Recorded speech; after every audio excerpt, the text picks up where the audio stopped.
Look, I don't know what you're seeing, because you may like porn as much as the next guy, but you don't look like your average sleaze. More like your average fucking cop. So when you walk around asking people about fucking illegal stuff, it has a certain patina to it. Patina? Yes, it's a Truman Capote word. Hello.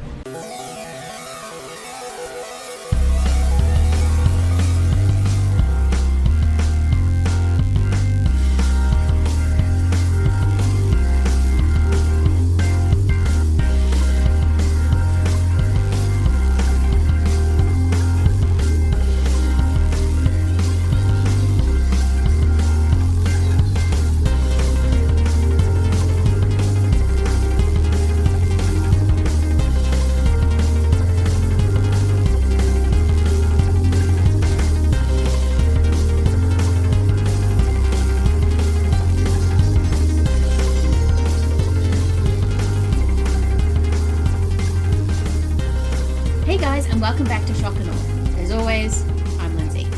This week, we are looking at death on screen, a dark form of scopophilia, the pleasure of watching, because we are doing Joel Schumacher's 8mm and Alejandro Amenábars Thesis. And here with me to talk all about stuff movies, in movies, it is the amazing Carmelita Valdez McKoy. Hello. Hi, friend. I'm giddy. Which sounds really morbid and wrong given the subject matter that we're tackling today, but dedicated Schlock Awe listeners know me by now, and this is not surprising. Exactly. I was actually watching these movies and a few other kind of movies just to get kind of like a background, well, not a background, but kind of like the feel I wanted. And I was like, I should not be as excited as I am to watch these movies, because I knew I got to talk about them, kind of dig into them and the darkness and kind of the shielding that some movies may do or may not do, depending on how far they actually want to go with this topic. So, and actually, with this topic came up on the last episode you were on for the Discoveries. I chose Thesis. I'm saying how much I love this movie, and you just went 8mm, pair it with it. Let's go.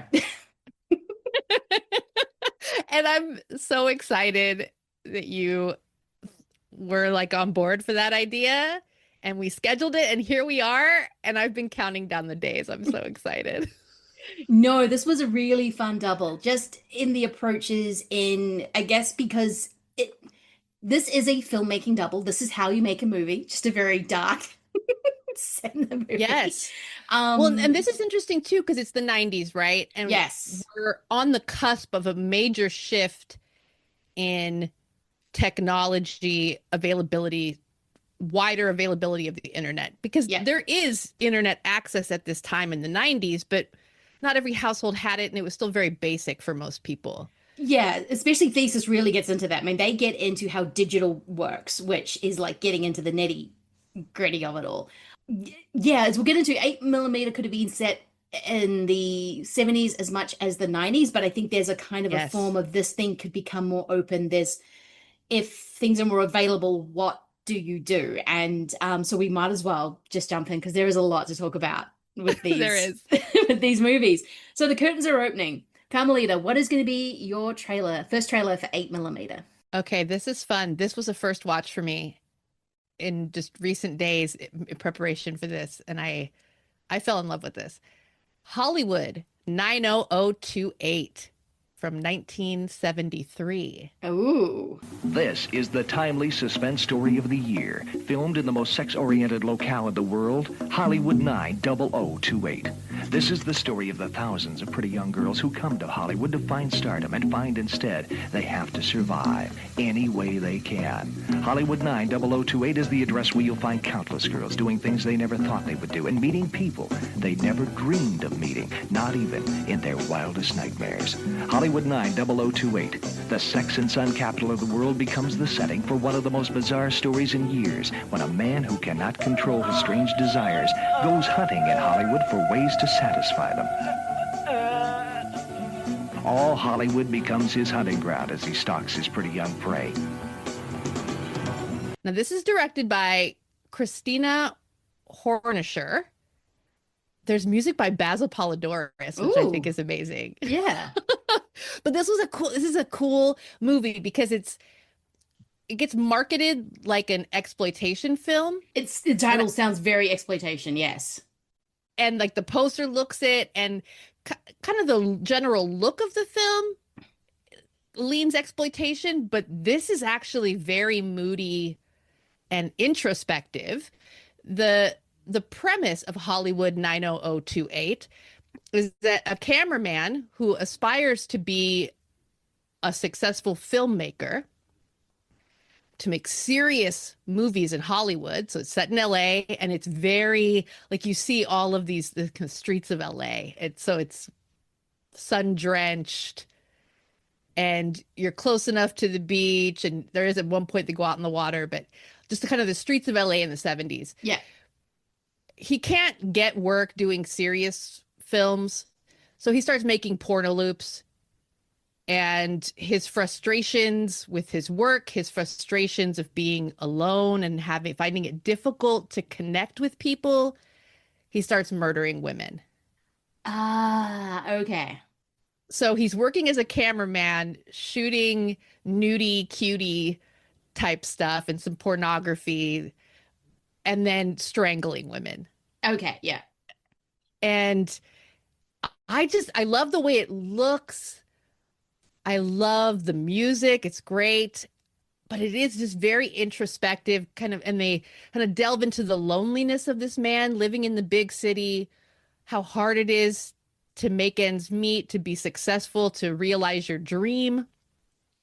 At one point, he meets a young woman who also has a dream of making it in Hollywood, and he knows her because he's shot film of her, and it also kind of gives us her point of view of what it's like trying to make it in LA. And so it's just there's a melancholy about this film. Oh, I think wow. maybe it's directed by a woman. Yeah. And so it is very introspective. And although it's from this male point of view, the male lead is kind of our main character, our protagonist. We do get the perspectives of some of the women that he's interacting with, and it's just I just fell in love with this. No, this sounds really interesting just because I mean, yes, you could tell it's definitely marketed for an exploitation grindhouse kind of movie, but then you do get this female gaze by the sounds of it just because it is a female directing a male killer, which I think is really, really fascinating. And you do get those kind of movies in this space because female directors are cheap. They can do a script, and then they'll probably just were left alone to do what they wanted. So no, this is definitely going on the list to watch. This looks absolutely fascinating. Yeah, and so there is nudity.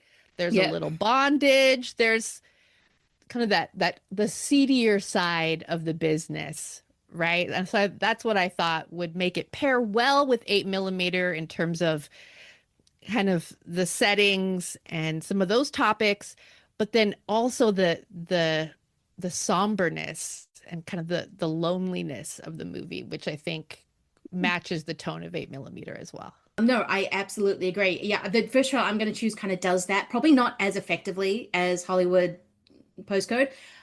It was a very very polished studio movie, but this one really does not capture, I think, the tone. Look, Brian De Palma's Black Dahlia is trying to do a lot of things, and none of it's really about the Black Dahlia. It was the most notorious murder in California history. To the public, it was a sensation. This killer will be caught. To us, it would become an obsession. You gotta do something. He's been like this since last night. From the corridors of power. What do I have to do to keep my name out of the papers? To the filth of the gutters. She looks like that dead girl. How sick are you? Every life it touched, it consumed. Elizabeth and I made love once. I just did it to see what it would be like with someone who looked like me.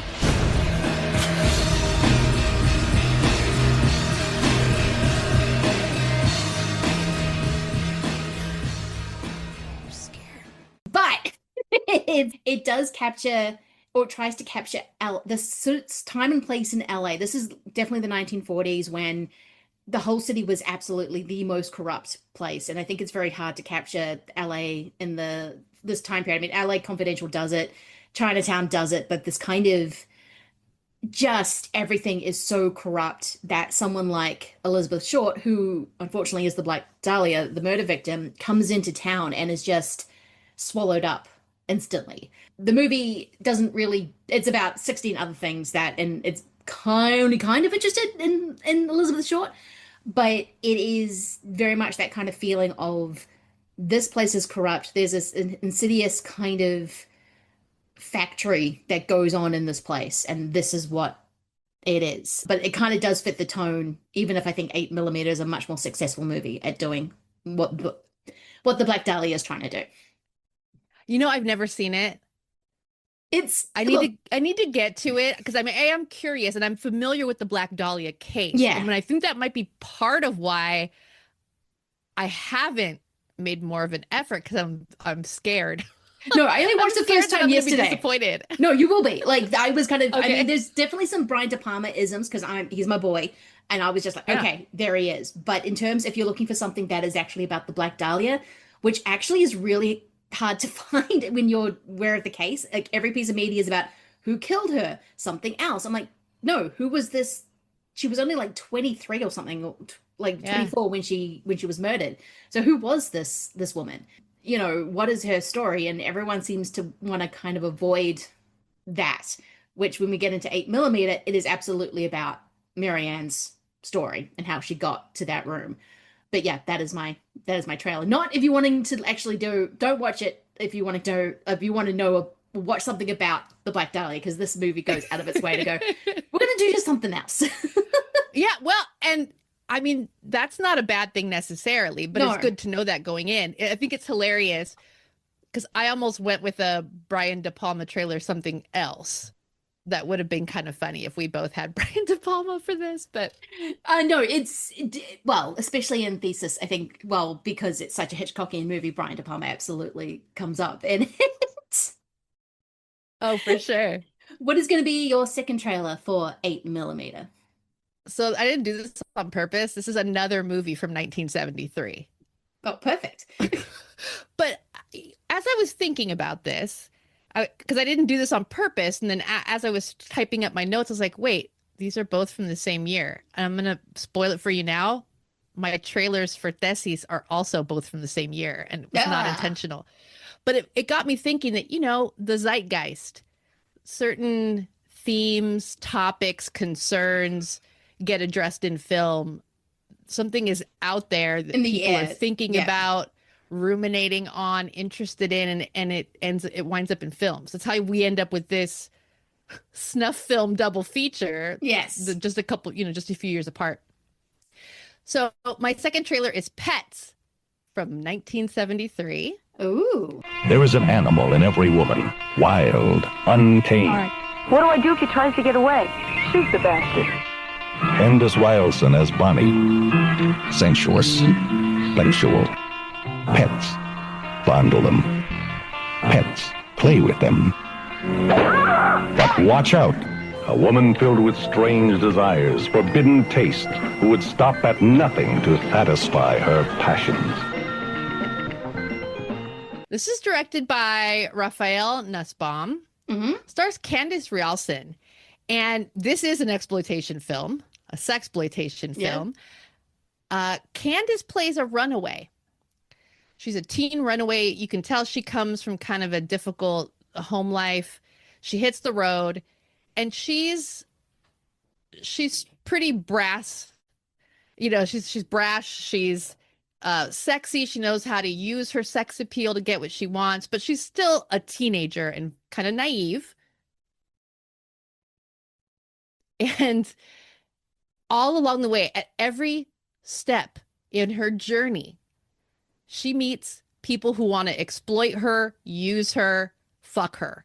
Yeah. Every step of the way. And the title Pets comes from, it's not a spoiler to say, one of these people she encounters is this rich weirdo, a sadist, who likes to bring women and animals into his home and cages them like a menagerie.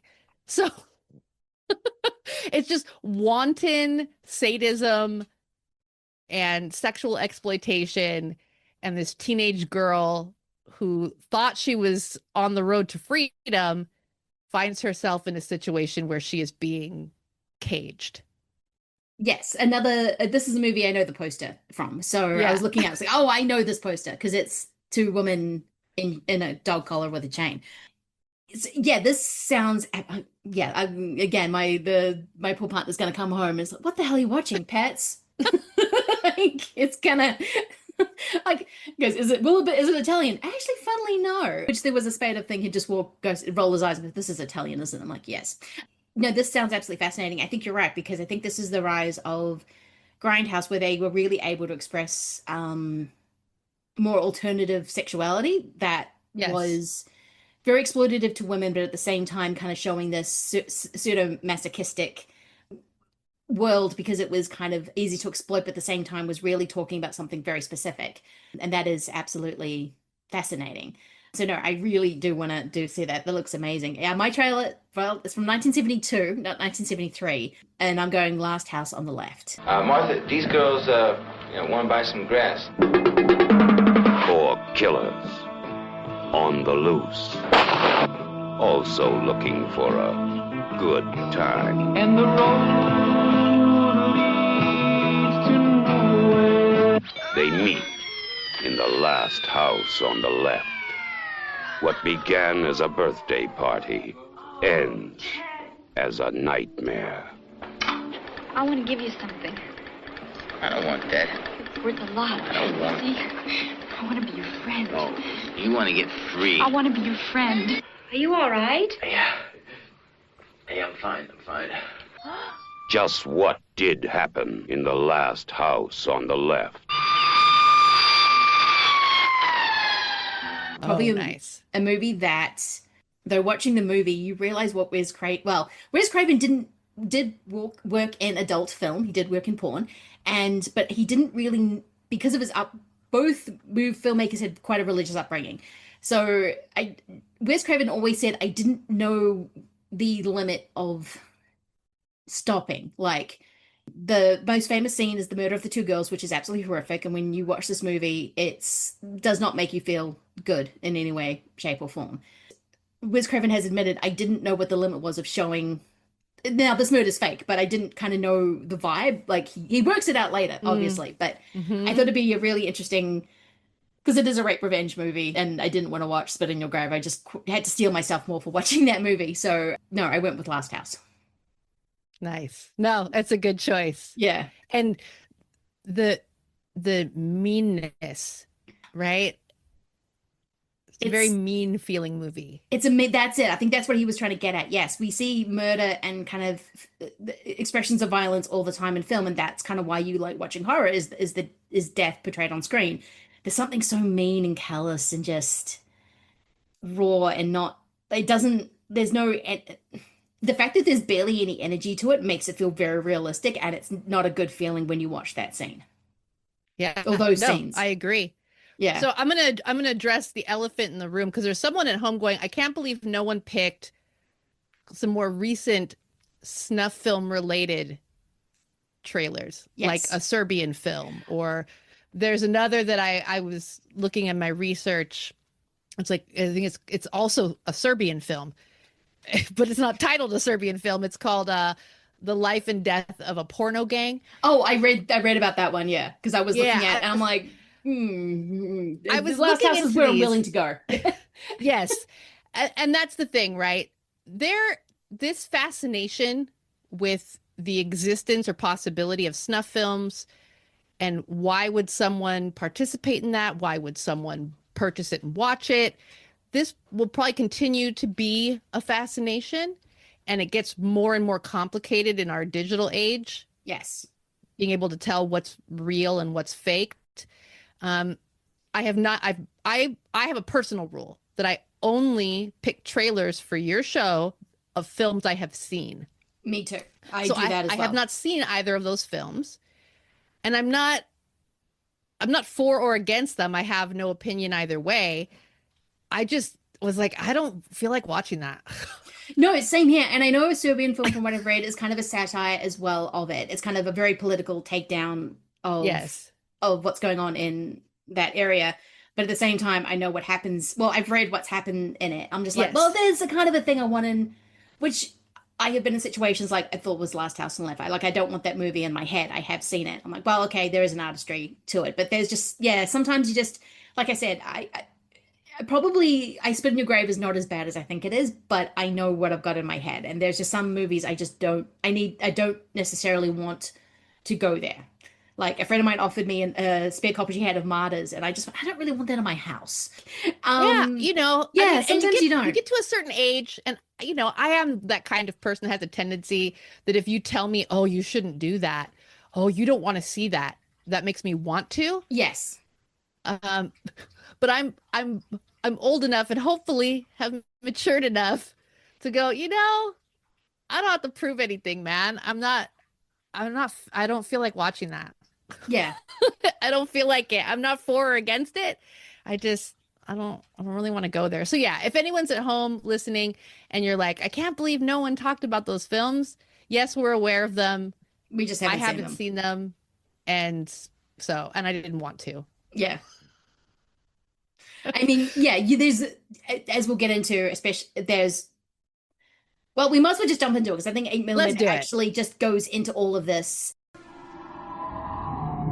You come highly recommended, Mr. Wells. You're praised for your discretion. Thank you, ma'am. As you know, my husband passed away recently. Yes. My husband was the only one with the combination to this safe. These were my husband's private things. I didn't realize. Do you want to tell me what you found, Mrs. Christian?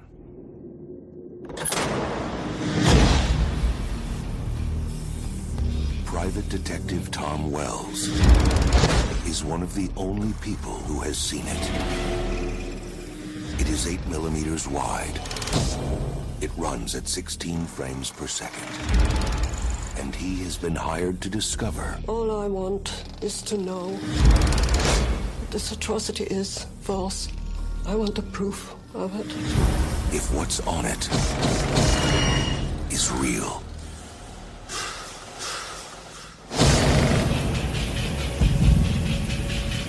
Finding the guys who made this film is going to be very difficult. I need information. I thought you might be able to help. You name the vice, I name the price. This is a much more of a elderly, the sweetest woman on the planet, unfortunately finds the worst film in her husband's collection, and she doesn't know if it's real or not. So she hires private detective Mr. Nicolas Cage in I forgot how restrained he was. He was just the way Joel just uses his big blue eyes to communicate so much, and there's only one time he kind of goes full Cage, and even then I wouldn't say it's still quite restrained. I think this is one of Nicolas Cage's best performances. If there's anyone out there who has either never seen 8mm or you saw it back in 1999 and it's the details are a little fuzzy, please go rewatch it, because this cast is amazing, and Nicolas Cage gives one of his most nuanced and really emotionally engaging performances of his career. It's up there. Yeah, I actually kind of would agree with that. I'm not quite sure how I'd go his best or at least my favorite performances, just because I think I'm used to Cage just going full Cage, or the rage Cage, I guess. So this one I was a little bit, he's being really restrained, and he's really using, and he has massive eyes like a lot of actors. He's got these big blue sparkly eyes. And same with Joaquin Phoenix, actually. It's just this pair of big blue innocent eyes going into this world. Yeah, but it is it's really, really good, especially when he's just losing himself and watching these movies over and over again to see if he can find sort of clues about this snuff movie that Mrs. Christian found. And it's almost like an Orwellian house that he goes into. Like, I don't know about you. Very kind of Citizen Kane. It is like big empty room in a way, like these big empty rooms, and this very wealthy man who has this 8mm roll of film, and it's got a very sort of Orwellian kind of, I mean, Joel Schumacher started his career as a set designer. I'm correct about that. Yeah. So his movies tend to have this very specific feel to them, no matter what he's doing. So he's going to go over the top with the set design regardless. And this movie is no exception. So you start off with this big kind of Wellian house and this poor widow. And this poor widow who's like, did I even know my husband? Like we were married for like after decades. Yeah. But there's little hints. Because she mentions when she brings Wells, played by Nicolas Cage, brings him into her husband's office.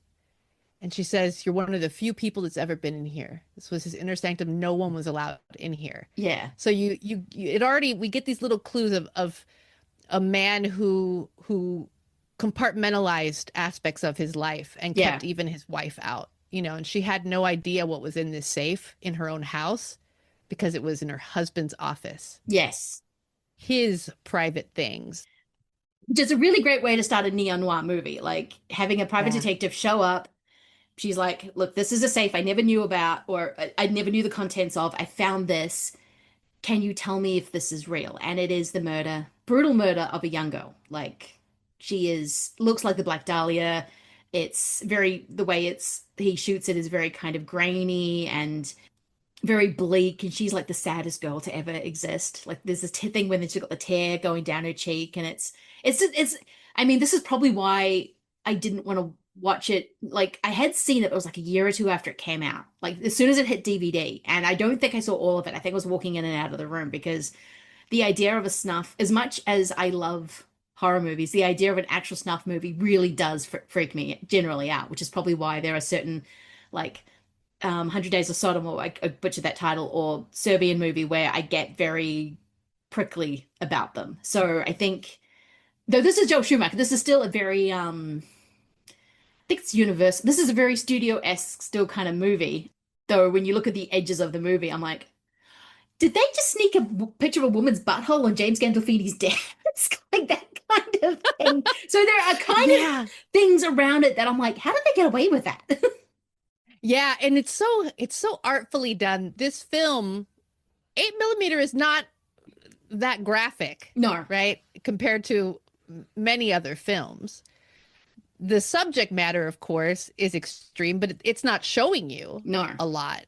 Your imagination gets to fill in the blanks. You get glimpses in that scene where Cage is in the office alone and it's dark and the film starts running and we see just the way it's shot is so beautiful because we only see part of the frame.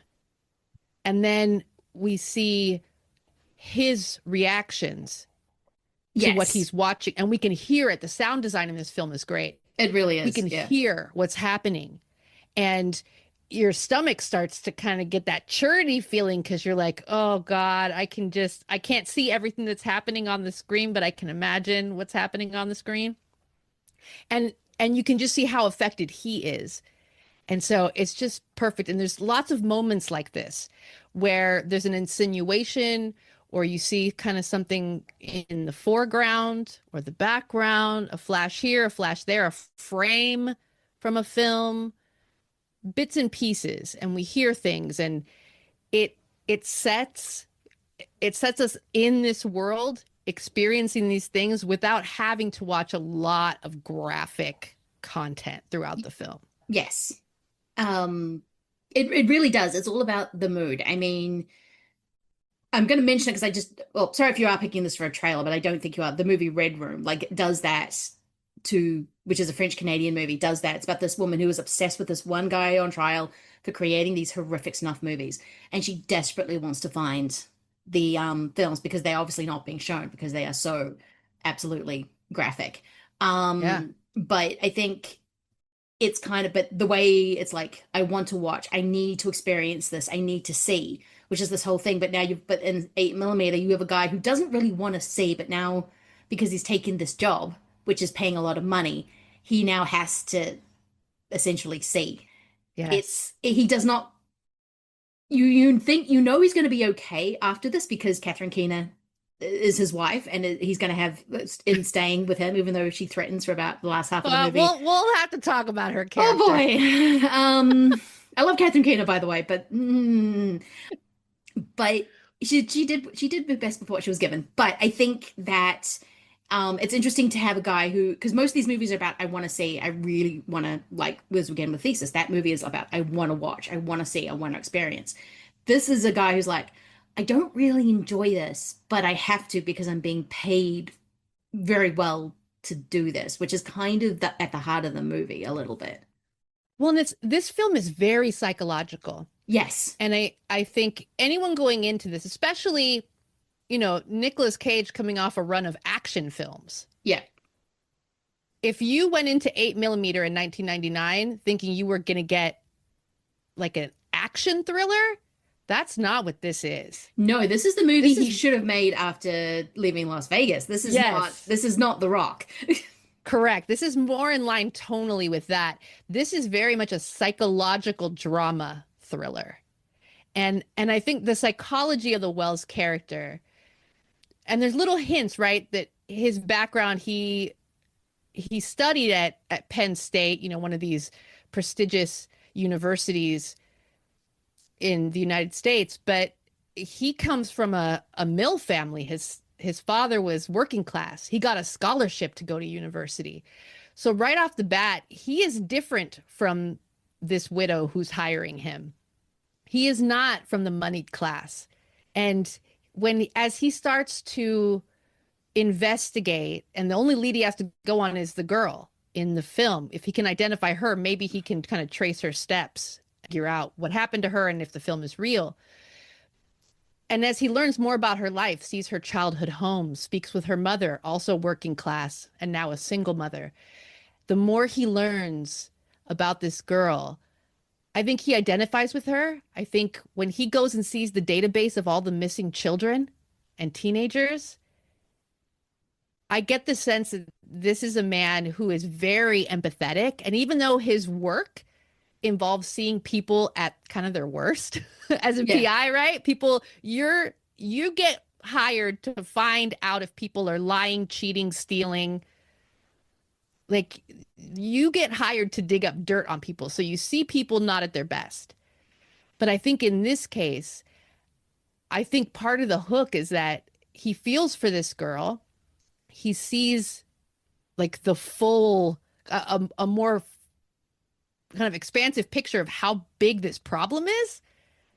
Like how many young people disappear off the face of the earth and no one knows if they're alive or dead or what, and what circumstances on any of that happened, and seemingly unloved or forgotten about. And I think with his character, I pick up a lot of this empathy, and the more he learns, the more he's like, I have to know what happened to this girl. Like I have to know if she's alive or dead. Like I have to be able to tell her mother. Someone has to care about this girl. Yeah, this is so much about the lost children, which there have been so many of. There's still so many of that, for whatever reason, think it's a good idea to either run away or are taken, or just kind of what happens. But it's what happens when you put these kind of innocents in this situation where they can be exploited. And that's what this movie is absolutely about. Nicolas Cage absolutely empathizes with the people who are lower class and kind of are, I guess, on the ground. Like Amy Morton, who plays Marianne's mother. I love her in this. She is so good and so heartbreaking. I love Joaquin Phoenix, who works in the pawn shop and is really good at his job because he knows every single one of the suppliers. He knows all the kinks. He is like the guide. Though we need to talk about Joaquin Phoenix and him in the 90s and the most smoothest skin I've ever seen on a person. It's kind of insane. But we will.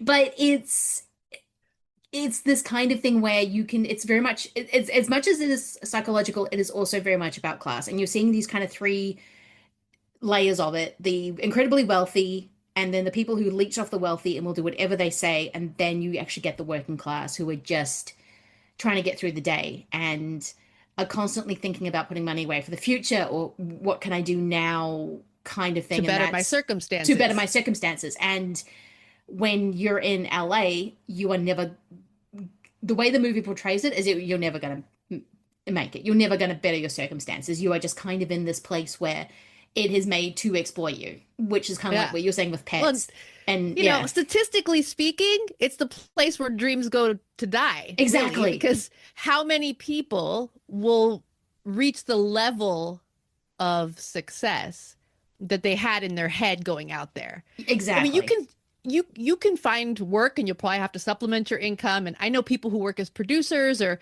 people who work kind of in and around that industry, but the level of success that maybe a young person dreamed about when they're watching before they landed, yeah, is statistically very, very rare. Yes, and there are always these little cottage industries that pop up. Of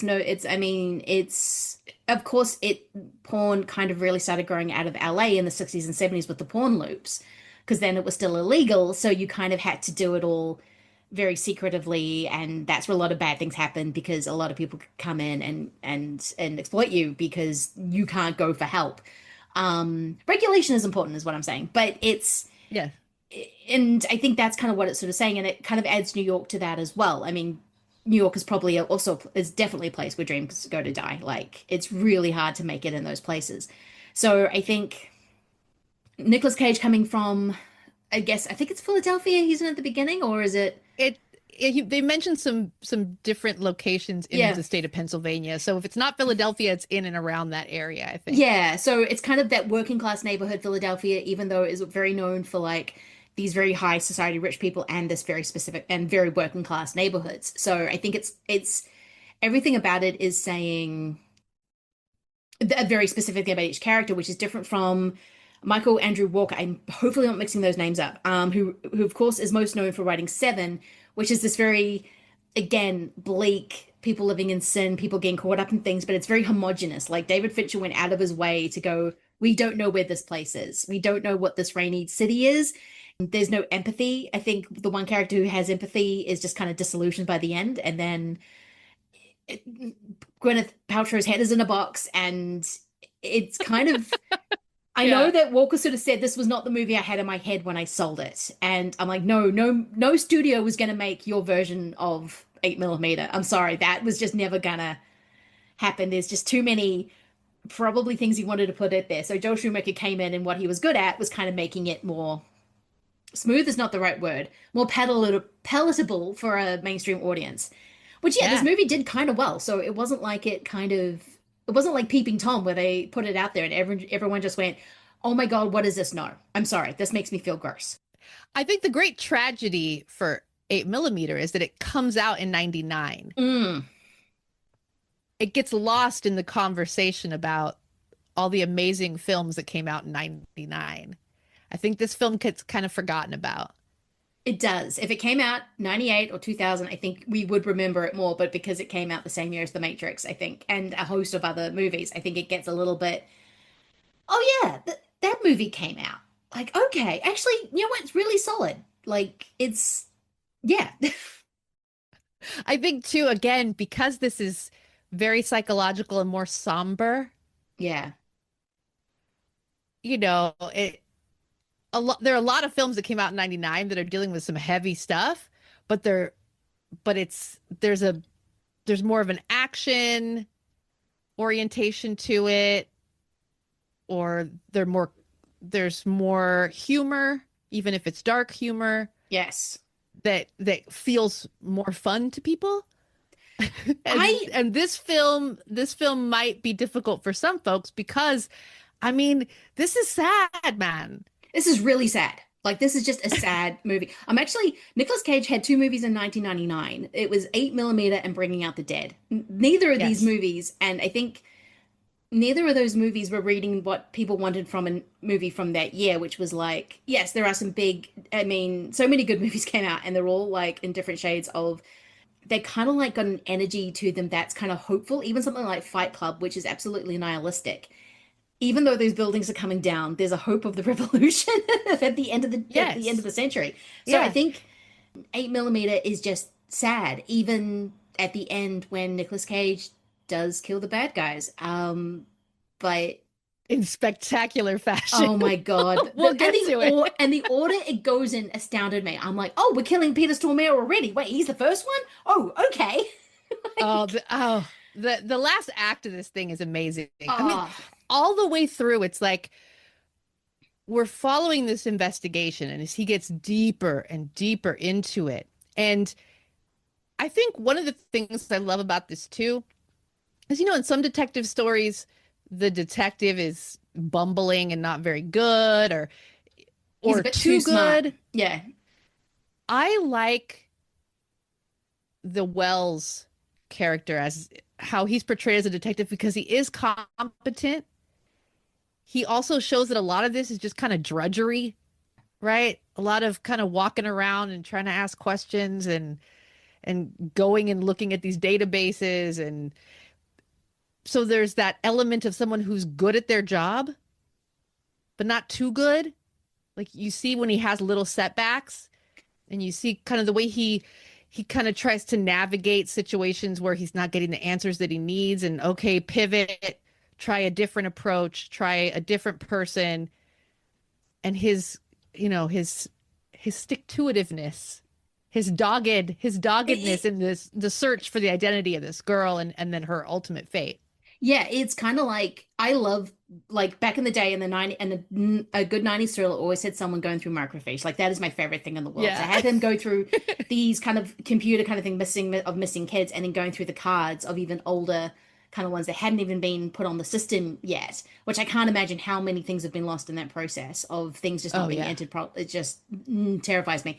But I love that stuff. And to see the actual dogged research, and then to see these glimmers of, oh, he knows how to read people because he knows that James Gandolfini is lying when he looks at the picture and he goes, I don't know that girl, when his face is clearly going, oh yeah, her. Oh shit, that girl. Yeah, he's not the best detective, but he is just really good at just like pulling threads. And the fact that he is becoming obsessed with Marianne in the way of like, no one cared about this girl. No one even asked questions when she disappeared. No one's searching for her. Someone has to, out of all the missing people, if I can find this one person, then it might make something okay. Unfortunately, the truth is that she had a horrible death, and her killers chose her because they knew no one would go looking for her. So it is heartbreaking at the end because I'm like, yeah, you kill all these guys amazingly. I mean, and it's great, but there's no sense of justice at the end.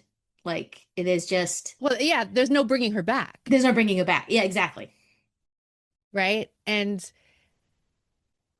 because, you know, the film gets destroyed, these people have died, there's no evidence, there's nothing.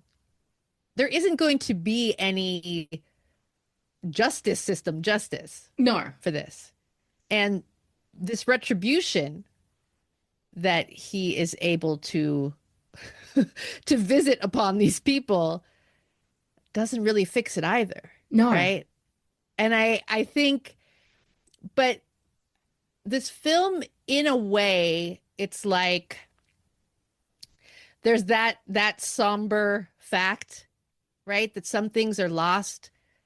Things get broken and can't be put back together again. People fall through the cracks and society doesn't miss them. But someone somewhere does.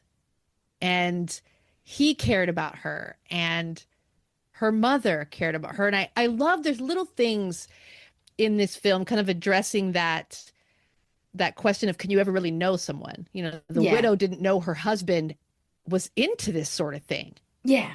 He was this upstanding business guy. She never in a million years imagined that her husband would pay to have a woman killed on so he could film. So he could watch it. It was to get off. Yeah, because he could. That was it's always the line I expect, especially when it's dealing with this rich guy. But at the same time, it still chills me every single time I hear it in narrative. It's like he did it because he could. Yeah. You know, I think there's Marianne's mother says, I know why she left. I hit her. We had an argument the night before. She'd always, you know, disliked her stepdad, and, you know, she would get into trouble at school. But the day before, I hit her and she left the next day. And I know that's why she left. And Wells is able to track down her diary. He finds it hidden in the toilet. In the, it was like the toilet in the garage or the shed or something. Such a teenage place to put a friggin' diary that you think your parents are gonna. I was just like, yeah, that's what a 16-year-old's gonna do. I'm gonna be really smart and hide this in a place that obviously no one goes, but my mother is going to find this. Like, right? Okay. And he finds it, and the note says, "I didn't leave because you hit me." And so I think there's something really beautiful about that. There is some balance in this film, even though it does lean melancholic, and there's a lot of sadness in this film. This idea that we never fully know another person, and that can be we never fully know what they're capable of in the sense of their misdeeds, right? Yes. Or their darker impulses. But also in a moment like that, like the mother assumed this was her fault.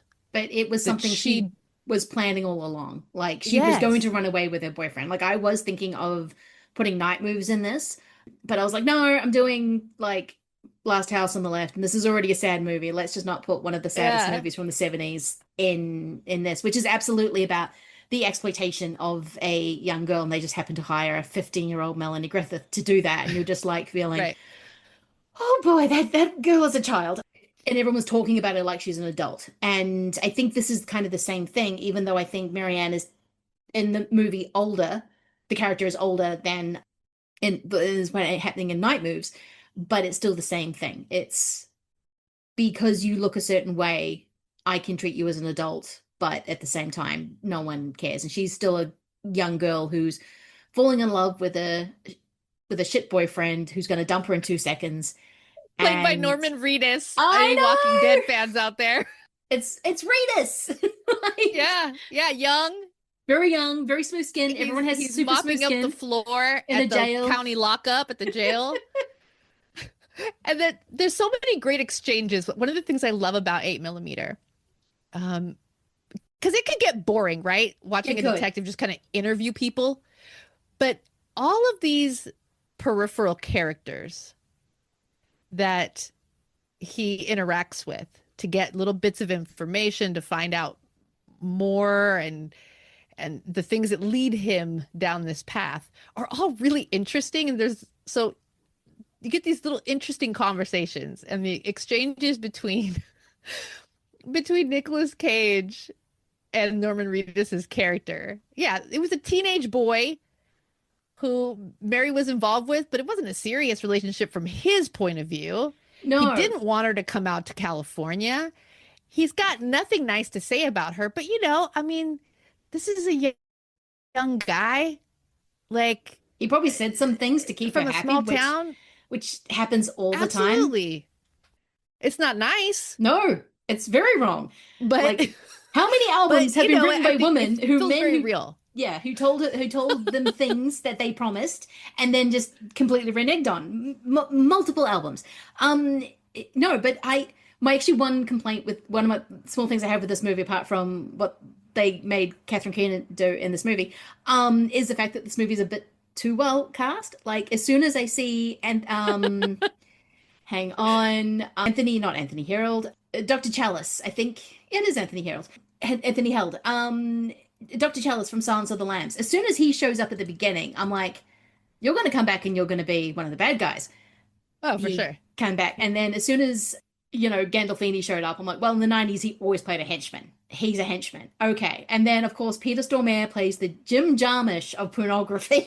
That line is Dino Velvet. Such a great name. And it's played by Peter Stormare. I'm like, of course. Who else in 1999 do you cast to play the snuff pornographer? It's just like, and he is the devil. He is great in this. They're so good. And Gandolfini, he is so good. Amazing performer. Everyone knows he was an amazing actor, but his performance in this, solid. It's good. Yeah, he's a scumbag film producer. And you kind of see how sleazy he is with the women that audition for him. He's just gross. Yeah. and unscrupulous, right? And you expect that, and Gandolfini can play that with his eyes closed. He did that a lot in the 90s. That was before he got The Sopranos. That's generally what he played. What's amazing is when we get to the end, this kind of last act, as Wells, he needs to know where she's buried. Like, no, he's going to see this to the very end. He needs to know the identity of the masked man they call Machine. Another great name. Lots of great names in this. And yeah, and the fact that who they cut, I was just like, that cut.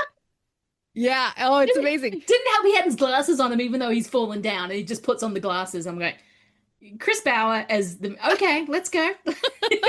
Sure. Which, I mean, there's another film he did in the 80s, late 80s, was it? I can't think of the exact year. I don't want to spoil it for anyone who hasn't seen it. But he's been revealed before. He's been the big reveal before. And he has that mild-mannered kind of baby face. Yes, which does not match what you think Machine is going to be, which is amazing. Right. Which is the point, right? Yeah, exactly. But when Nicolas Cage kidnaps Gandolfini, has him tied up and is trying to get the information out of him, and Gandolfini, of course, is being defiant and fuck you, and just the amount of slurs within a minute that he just all kinds of obscenities, this torrent of obscenities.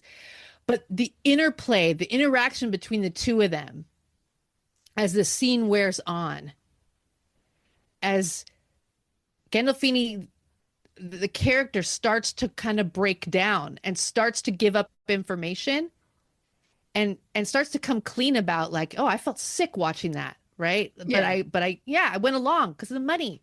They paid me. I was there. Yeah. Right? I was there for the money. There for the business, like whatever. And who cares about this girl anyway? And the more that it goes, and it's getting more heated, and Gandolfini is getting,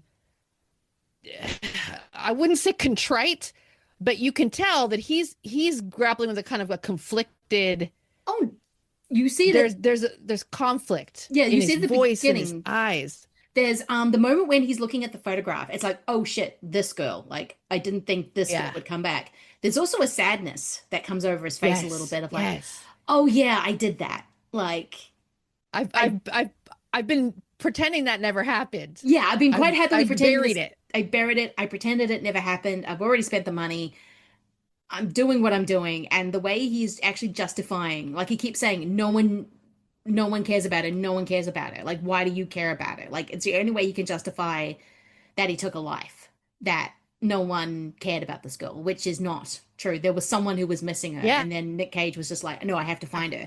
Yeah, it gets more heated and he's breaking down and Cage is getting more angry, and as the thing goes on, it just ratchets up the intensity of the emotion and the tension of, is this detective gonna murder this guy? Because he really wants to, but he's also a person with ethics and morals and doesn't just do that. And what do you think about the him phone call he has with the mother, seeking permission? What do you think about the permission scene? Like, he walks out, like James Gandolfini's like, you don't have the balls to do this, even though he's practically garroted. He goes out and calls Marianne's mother, Amy Morton, and she's just breaking down on the phone. Like, it's kind of a lot to take in one conversation. What do you think about that scene when he's generally asking her permission? Can I kill the people that killed your daughter? Oh my God, I love it. It's so intense. And I think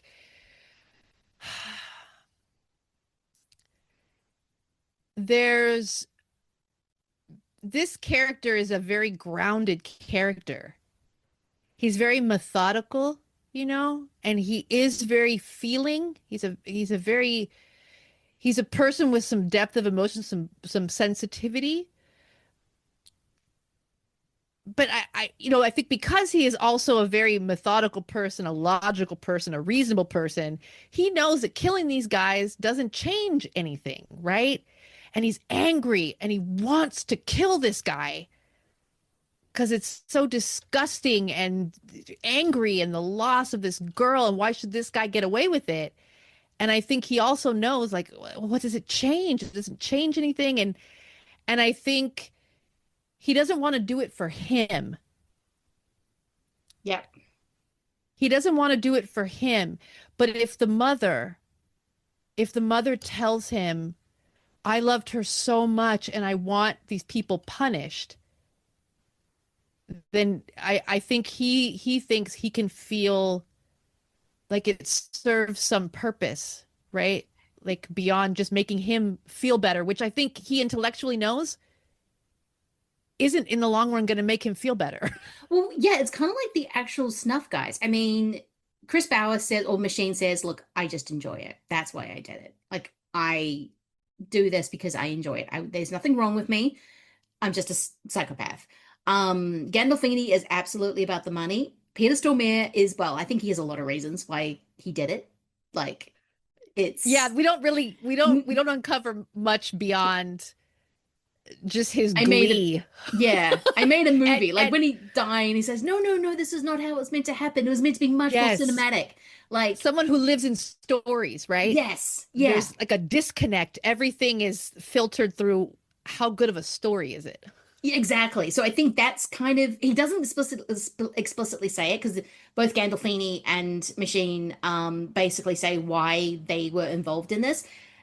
Stormare doesn't, but he's not there long enough. But you get the sense that it's the movie, he's making art. Like he is. I love as I said, he is the Jim Jarmusch of porn. So he's kind of, he's gonna try. The money doesn't hurt either, right? No. Oh my God. The funniest bit is when Nick Cage is yelling at Dr. Chalice, and he's like, look, he paid you $1 million to give to these guys. They've already spent it. They're worthless. And everyone is just like going, what do you mean $1 million? And then Stormare's like, no, I didn't screw you. He screwed. Like, just the way Peter Stormare is a very specific kind of actor. And I love him so much. I love it. Just, he's so good. And he can kind of make light of it. And just the way he goes, no. And he's turning the corner to go, now I have to kill this guy because I was meant to get $1 million. And I did it. So I did this for a lot less money than I should have done it. Yeah. And I mean, clearly that's something that comes up a lot in this film. Yeah. This class divide. Yes. The things that people can pay for the privilege of, and get away with. The people who will be involved in things because they can get a cut of the action. The things people are willing to do for money, and for the Mary Anns of the world, the things that people find themselves having to do for money. Yeah. And it's beyond a matter of whether they feel like it's right or whether they enjoy it. It's necessity, it's survival. And so that really comes throughout this film, people's motivations. And we haven't talked about him that much. This is a great Joaquin Phoenix. It really is. Performance. It's a great role. Max California, buddy cops, basically, right? So buddy excited detectives. To go on this escapade. Like, Nick Cage is just like, oh my God, can I just get this piece of him? He's like, no, we need to change your whole wardrobe. You look like a cop, and I'm coming to New York because this is fun. They have great chemistry. They really do. And sometimes when I lose kind of like, oh God, Joaquin Phoenix is kind of annoying me. I watch something like this, or I watch You're Never Really Here. I'm like, okay, no, he is more than a whole bunch of movement quirks and just kind of doing his Joaquin Phoenix thing. He is actually a really good actor. I just think he's got something. He's got something. Like, so I've just got to remind myself, no, watch the few movies that he's really, really good in, and he's more than a series of ticks. But seriously, that skin is insane. That is the smoothest skin that has ever been on a person. It's true. It's true. Well, and he was always, and Nicolas Cage too. Actually, really, if you think about it, you kind of look at yes. Pretty much all the people in this film are people with interesting faces. Yes, but they're very smooth. Like, everything's smooth. Even Chris Bauer and Gandolfini, who are known to be more character actors, until Gandolfini became the biggest thing on TV. But again, just everyone had such good skin in '99. I was just like, I miss that time, because that's probably when I had my best skin. Like, I'm 18, I'm running around. Things can't hurt me. Oh, once upon a time. Oh, the good old days. No, but I think as we talk about this, it's hard not to just go, and this was cool and that was cool, because this is such a unique film, I think, in that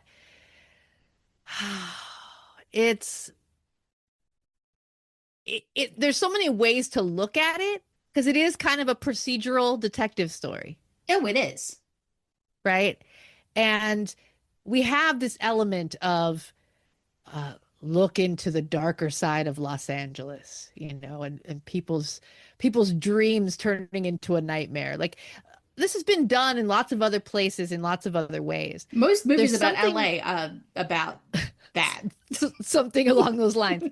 I think this film, what Schumacher is able to do with this material and the crew he brings together and the cast that he brings together, this film is just, I feel like it's more emotionally powerful and raw than just like your basic procedural. And we touch on some of these salacious things, taboos, sexual taboos, but we don't go full exploitation. No, the movie's very clear that it's too artful. It's not, it's because Schumacher was a craft guy. Like, as much as he could be camp, as much as he could be kind of a little bit loose with certain things, like he'd go much more, I want to look pretty, not necessarily, and he's making something about very, very ugly. You do get this very pretty, ugly aesthetic to the movie. Like, no, that's good. That sums it up so perfectly. Yeah, like the thing that Joaquin Phoenix is like, he's put on a massive bullseye, like with Stormare with a crossbow. It doesn't make sense for what the movie's doing, but at the same time, I'm like, no, this is absolutely this world. This is kind of a porn set, but you see this little weird like figure of Virgin Mary in the corner because it's taboo, and they thought, yeah, let's put something Catholic in there because that's going to be metal. And yeah, because Catholics, it's kind of a morbid religion. It's a morbid religion. So you just have that weird in the corner. It's like, and these are just like things in the corner of the movie. It's not like, as I said, the picture of a woman's butthole on Gandolfini's desk is just something I happen to notice. It's not like, because they went out of their way to make this an R18, not an like an unrated NC-17. NC-17. Right. So they were making it very specifically an R18 movie. And but they sneak some stuff in, they go to one of those underground markets. So something that the film does address, and I think it is one of the reasons why 8mm is very rooted in this transitional time in terms of technology. You couldn't make this movie exactly like this again, because that time has passed. Yeah. Within just a couple of years, everybody has, not everybody, but the vast majority of people have some kind of internet access that's improving, and broadband, better Wi-Fi signal. People start getting cell phones. Like, the thing starts to change. And this film does address that. The Max California character, when he's educating Nicolas Cage on this kind of underground aspect of adult cinema and sexual erotic films and pornography and hardcore and all these things and bondage, and he's teaching him the ropes of where you get the stuff that can't be sold in front of house. And he mentions that things are already starting to go for sale on the internet, and these darker marketplaces on the internet, that it's already changing, that these physical markets is the days are numbered. But there's things you see in the background. Like, at one point they walk into like a screening room, which is really just like a sheet put up with a projector, and some guys are jacking off watching this video of a woman dressed as a nurse, and you see her give this guy an enema. An actual pornographic movie that was made in the 70s. That is a real... right, and it's on the screen, like you see it. But he got away with it, which I love, and it has its place, right? You need to see well, you where do. this is happening. What are the places that he's having to go to try and track down where this 16-year-old girl ended up?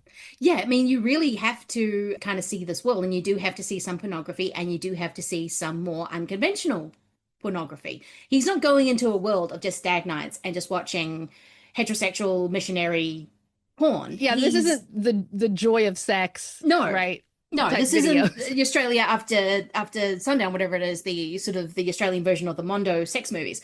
Like, right. And even then they try to do something kinky. I'm like, yeah, it's whatever. But this is actual kink. This is about actual kink, and how far does that kink go? And I think, yeah, things that you could not make. I think if you made this movie now, it'd be a lot more different.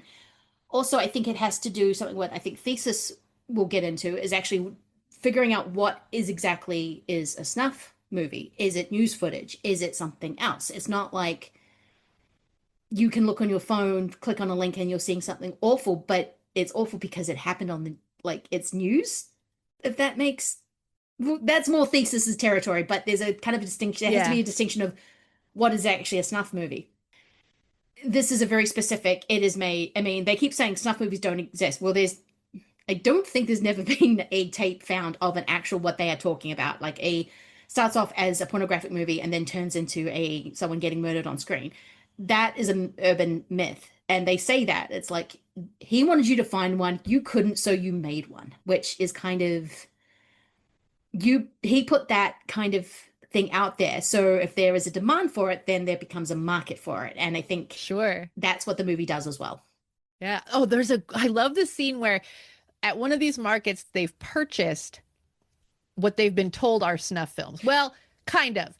The guy who sells it to them, like he won't say it's whether it is or not. He's a bit like... He doesn't. He said, this is some sick shit, man. He doesn't specifically address yes or no when asked, is it real?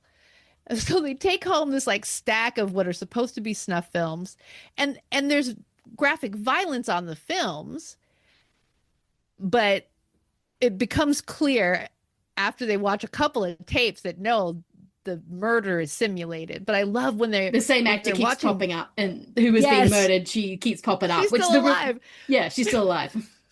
But I love when they're watching that first tape, and they're like, is this real? Is this real? Because it looks so realistic. This woman looks dead. Yeah. And I love that moment, the way that they're watching it together, and there's that, you can't believe your eyes and you don't want to believe it. And then at the same time, because they're working this case, it's like, but if you have confirmation that this exists, you know what direction to go in. It's a whole mix of emotions. Yeah. And that feeling of seeing something that you can't believe it, but you're seeing it. Is it real? And I think that is probably the moment in this movie that has aged the best, because in this day and age of it's artificial intelligence, it's getting and hard. AI, yes, deep fakes and AI created images. A lot of people find themselves asking all the time, is this real? Like, and you have to ask now. You do. I mean, it's same with articles. Like, I look at a headline, I'm like, is that real? And I'm like, I don't want to click on it because it's clickbait. But at the same time, you see images now, even on social media platforms, but I didn't think there was I knew it was there. I just didn't think it was getting into my feed. And I've noticed it's getting into my feed now. And I'm not happy about it because I'm like going. Yeah, we have to question everything. Yeah. And you always did, right? I think. Yeah. There was always something. What context is this actually I'm looking at? Now it's kind of getting to the stage. I'm like, I don't know if this image is an actual real image I'm looking at, which is not great. There has always been some level of fakery, right? Chicanery. Yes. The P.T. Barnum, create your Fiji mermaid, right? Stalin would drop someone out of a photo in a second. He would scratch them out of the negative. Like, yes. Yeah. There has always been this tendency towards disinformation, manufacturing something, creating a myth and selling it as the real thing. There's always been this. It just hasn't always been this easy, right? Yes. Like, You had to work at it to do it. convincingly. Like, yeah, you had to work at it, and even then it wasn't quite as convincing. But no, I think there's always, I think we're only reckoning, and we've had the internet since the mid-90s, and we're only reckoning with how far should we go? Is any of this real now? And we've been living in it. People have grown up with it, and I think it's too late for us to be trying to reckon with it in a certain way, because we should have been doing it a lot quicker. But at the same time, we've always been used to yellow journalism, misinformation just done, and you, as I said, you had to actually work at it. Like, you couldn't just like click a mouse. Now it's getting to that stage, and that keeps me awake at night sometimes. Yeah, no, I mean, it's definitely, it's unsettling. Yeah, for sure. And so I think that's something that this film gets at, and it does it in one particular context. Would someone make a snuff film? Is this film real? And I think someone who maybe hasn't seen this film before is going, well, I'm not interested in that. But I think there's an argument to be made here that you can widen this out, and this film is relatable in other ways. It is relevant in other ways. If the sex part isn't interesting to you, that's fine. That's only part of the story. There's wider implications for this idea of what is real, and what are people willing to do, right? To get off, or to make money, or out of people getting off. It's a very it is a very bleak movie, I will say. Both these movies are actually very, very bleak in where they end and what they say about where we are and how it really just hasn't changed at all. So when I think what I love about 8mm is, yes, it's dealing with some difficult subjects, right? Exploited children. Yeah. And people being, just people in general being exploited and forgotten, and and used up, and the fact that someone, if they have enough money, can do whatever they want with impunity, which current events in the world, people are reckoning with this again. Exactly. But I'm sorry to break it to you folks. It's always kind of been that way. It's always been that way. And I hope that at some point future generations live in a world where we don't tolerate that shit anymore. Yeah. I think, I think this movie is forever relevant because of the reasons you stated. And I think it is a really good, underrated 99 movie because it doesn't fit with the movies that were coming out in 99, though Joel Schumacher was never a filmmaker to follow trends. He made movies the way he made movies, which I will always forever love about him. No matter how garish I would find some of his movies, I'm like, yeah, but that's how Joel made movies. Like, no one made movies like him. So I can't get upset about the fact that it looks kind of something. Yeah, he had a pretty ugly aesthetic to him. Even something like Lost Boys or even the Batman movies. There's a garishness to it, which I think is so unique to him. And that is 8mm. Yeah, I like the following year, 2000, he does Tigerland. Oh, he does too. With a young Colin Farrell. And I love that. It's a different take on the Vietnam film. It is. It's a really, really good movie. And similarly to 8mm, it's very emotional and very introspective, kind of meditative. Yes. Which wasn't, I would describe his earlier movies, because he was all about the flash and the Julia Roberts red hair and flatliners, or Jason Patrick, just the aesthetic of Jason Patrick in Lost Boys. But as he got older, he kind of got way more introspective when everything else was becoming big and bombastic. And I think that's really cool. Yeah, and timely, really, also, because people have this, I don't know, I was miserable in the 90s. I had a bad run. It was not a great decade for me. It ended better than it began.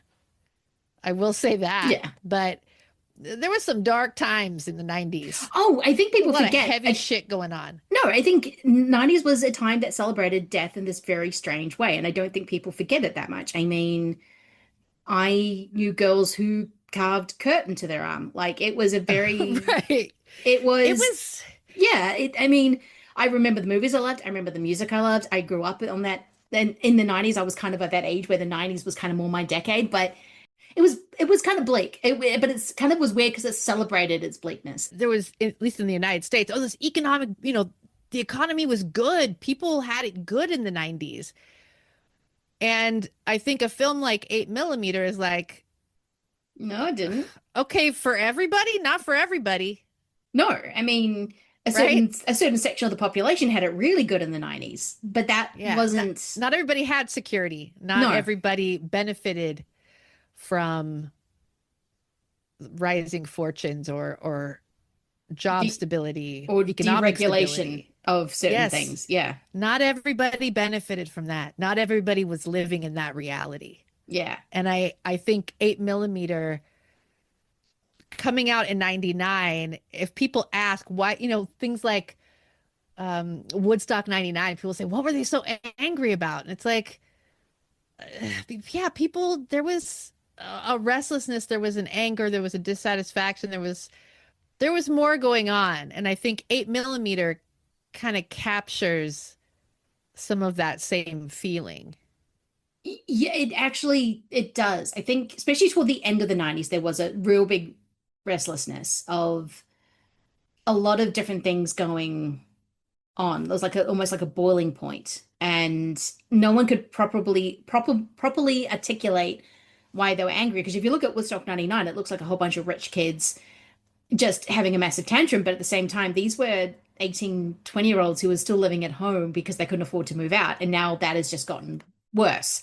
So so of course they couldn't afford $6 bottles of water. I mean, I remember the first couple times I would go to a gig and the water prices were upwards of $1. And I remember thinking, who would pay more than $1? Yeah. It was like $3. We mentioned Kathleen Keener. We ended up not really talking about her character, but I think we can say a little something about her here. We have this nuclear family. Yes, which is meant to be kind of the offset of what he's trying to protect and also has to lose. And then when he goes outside of the nuclear family, it all is the devil. Yes, but something I love about this film, and unfortunately for Kathleen Keener, it means that her character has to be the one to kind of she gets some really unfortunate dialogue. Well, holding a baby, she never lets go of that baby. I know her character is just stuck being a nag. Yes, but I think that's something I love about this is, yes, we see the lost souls, lost angels, right, in Los Angeles, and runaways and people living on the fringes and in the underground. But we also see right from the jump that Wells, he loves his wife, he loves his daughter, but he's also feeling kind of restless. He's also feeling like he can't fully be himself at home. Oh, did you? He can't get anything right. No, I didn't. But I can smell it. You were cute. Yeah, that instant fight shows that it's not. The marriage isn't exactly in a place where I think each of them think it is, if that makes sense. Sure. And there's this idea of what that home life should be, right? What a good family should look like, what a good marriage should look like. And you can see this restlessness for him, this difficulty fitting that mold. And I think that also is part of what drives him throughout the film. Oh, he does absolutely. love his wife. He does love his daughter. He does want to protect them. He also really values his work. he also really values his freedom to smoke a fucking cigarette. Jesus Christ. Let the man smoke. Let the man He's smoke. An adult. But also it's the thing of he feels he has to protect them. Like he just cannot tell Catherine Keener what's going on. Yes. Which in a more balanced relationship, you might not tell her the details, but you could say afterward when he's come back and she's like, what the hell is going on? You go, well, my thing was to prove if a snuff movie was real. And unfortunately it is real. And now there's some bad guys who have threatened to come after you. Right. So yeah, there's this breakdown of communication, right? Exactly. He just can't. He just goes, I'm gonna fix it, I'm gonna fix it. And she's like, what is going on? Which I get. It's just because every time you see in the movie, she is the nag. She is the kind of the disgruntled wife, which is not a trope I particularly love in movies. It's and it's some of her scenes are hard to watch. Yeah. And it's not Kathleen Keener's fault. No, Catherine Keener also came out with a little movie called Being John Malkovich, which she is amazing in. So and she's great. But yeah, yes, it's the character. The character is given nothing else to do but to be harping on him about you're not home enough. Yeah, and you're smoking behind my back. And and now you won't. So. There needs to be balance, and that movie doesn't show it, but it's a very typical wife archetype that has been in movies since movies were made. Like, and we still get it occasionally, which I'm like, really? We're still doing this? Right. Well, and I mean, plenty of couples have these arguments. So it's not far-fetched. It's just not it's not well-rounded. It's not balanced. And considering this movie is doing so many things right, I think that is just the jarring note of well, we couldn't work on this aspect of it. But no, I think 8mm is just, it's really good. Like I was really surprised by how I was like, I don't remember. No, I actually remember this is actually a really good movie. I think I was just in a place of I don't want to watch a snuff movie, so I wasn't really paying attention to it, and I just saw flashing images and I was like, ugh. Which it is a very, very sad movie. Are you ready to? Right, the curtains are opening. We're going to Madrid. Carmelita, what is going to be your first trailer for Thesis? Okay. Like I said before, I managed to get 2 trailers from the same year. So, folks, this is just a thing that I'm doing, apparently. Yep. Okay, my first trailer. Time of Roses from 1969. Näettekö tulevaisuuteen? Minä näin hänet muutama päivä sitten näyttelyssä. Hän muistuttaa Saara Turusta. Hän kuoli 1976, 8 vuotta ennen kuin sinä synnyit. Saara Maija Katriina muutti Helsinkiin 1960. Katsos, me voisimme luoda menneisyyden henkilön kuvan elävällä mallilla. Nerokasta.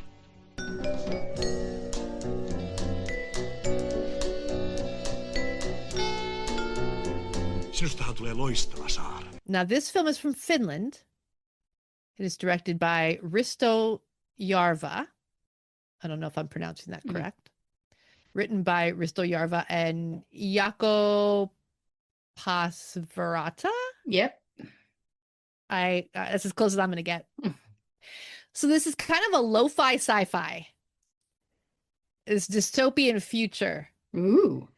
And a journalist is trying to put together kind of like a documentary for television. He becomes obsessed with a model who often posed nude that in the 70s. And there's, they're trying to track down this old footage of this model, that she was a nude model. She died in a mysterious accident, and they're trying to piece together her life. And this guy becomes obsessed with this woman who's dead. And there's that sexual element because she had primarily done these kind of nudie loops. Yeah. And then there's all of this class stuff in here, and they're journalists. So there's a lot of this kind of like social context, and then also the personal obsession and this kind of voyeurism of a dead woman, right? She's been dead for decades. And it's just it's really gorgeous. It's in black and white, and it's got that late 60s aesthetic, even though it's supposed to be set in the future of 2012, which is, now our past. Yeah. But I love the way that you and I have talked about this, actually, the way that in the 60s and early 70s that people imagined the future. Yeah. I love that. Yeah. That aesthetic. So it's really beautiful. Very cool. There's a lot of amazing hair and clothes in this movie. So anyone who's into fashion, you get some really cool stuff around that. There is some nudity, but there's a lot of it's journalism and how much of his quest to track her down is his professional curiosity and how much of it is personal. One of those ones, yes. And he's making connections between the circumstances of this woman's life and the social situation at that time. He's connecting it to the social situation in his time. And there's kind of a side plot that involves a strike, like a general strike, labor strike being broken up and hushed up. And so there's a lot going on. And it's also in some ways almost like a hangout movie. It's very artsy. I dig it. No, this looks great. It looks gorgeous. Like I'm just looking at some images of it and I'm just like going, yeah, this looks really, really good. I love those like personal, this all doubles up personal obsession and just trying to figure something out and wanting to sort of see and that kind of thing. But no, that looks really good. My first trailer, this is a movie I just watched and absolutely fell in love with, but I am going Mute Witness from 1995, Anthony Waller. Billy witnesses the making of a snuff film. Is that what I think it is? You never forget the look in the victim's eyes when they're about to die.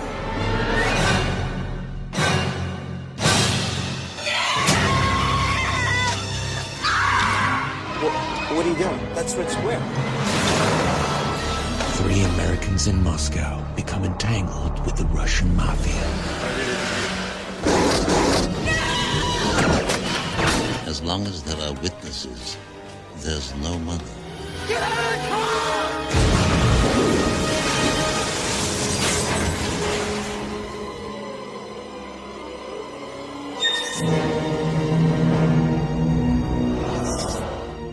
Look, I love a Hitchcock riff desperately. So this is about a film crew in Russia in 95 who are making this very cheap horror movie. And the makeup special effects artist is this mute woman.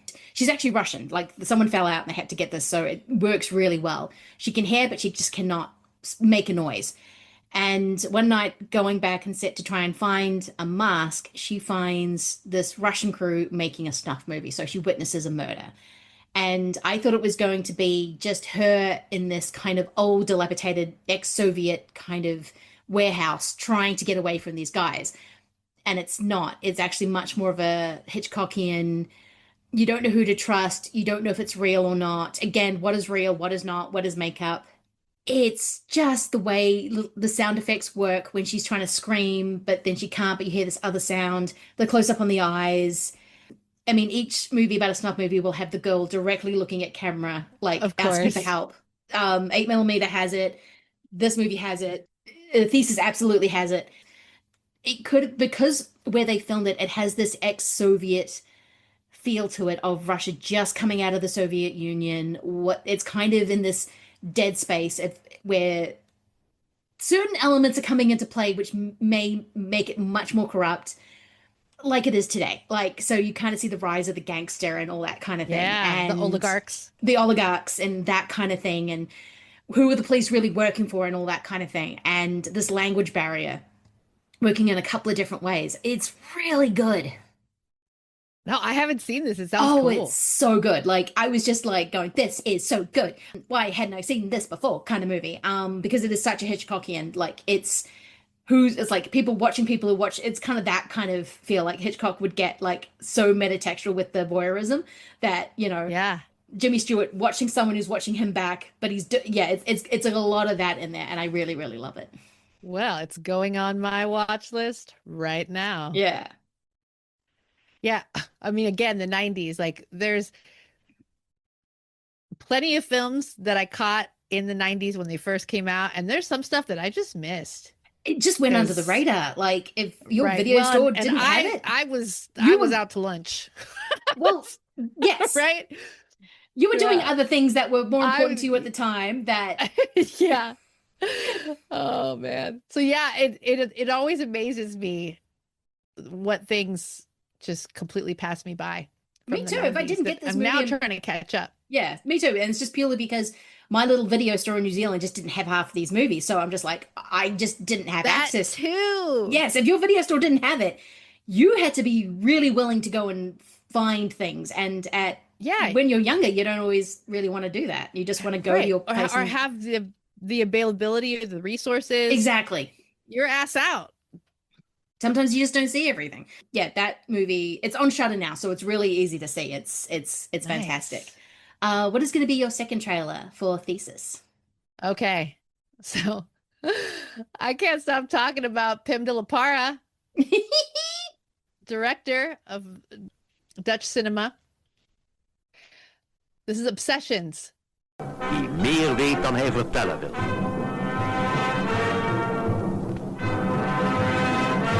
Stella Olsen, die te veel weet en daarom verdwijnen moet.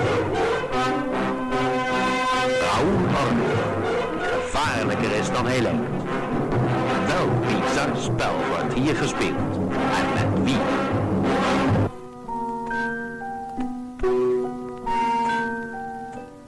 Een onschuldige jongeman, slachtoffer van zijn eigen nieuwsgierigheid, een gemakkelijke prooi voor meedogenloze killers.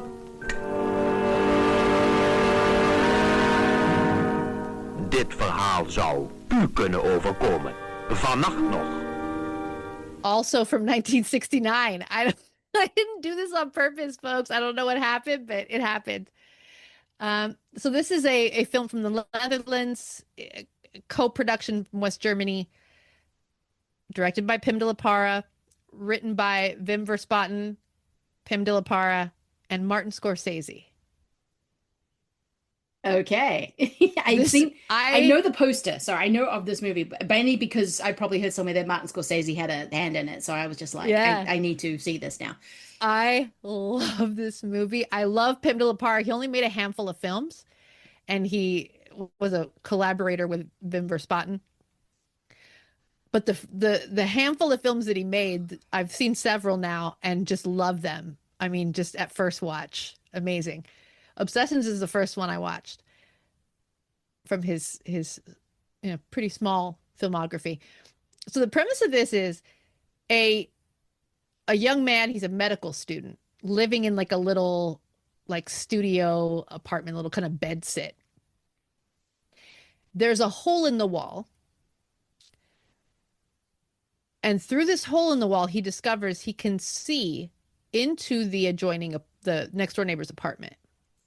And one day he happens to look through the hole and sees this woman, a very attractive woman, having very vigorous sex with some guy on a bed. And the bed is, it's positioned right so that he's got a perfect view from this hole in the wall. I mean, this is a Dutch movie. I mean, this is yes. Well, I need to get this box set.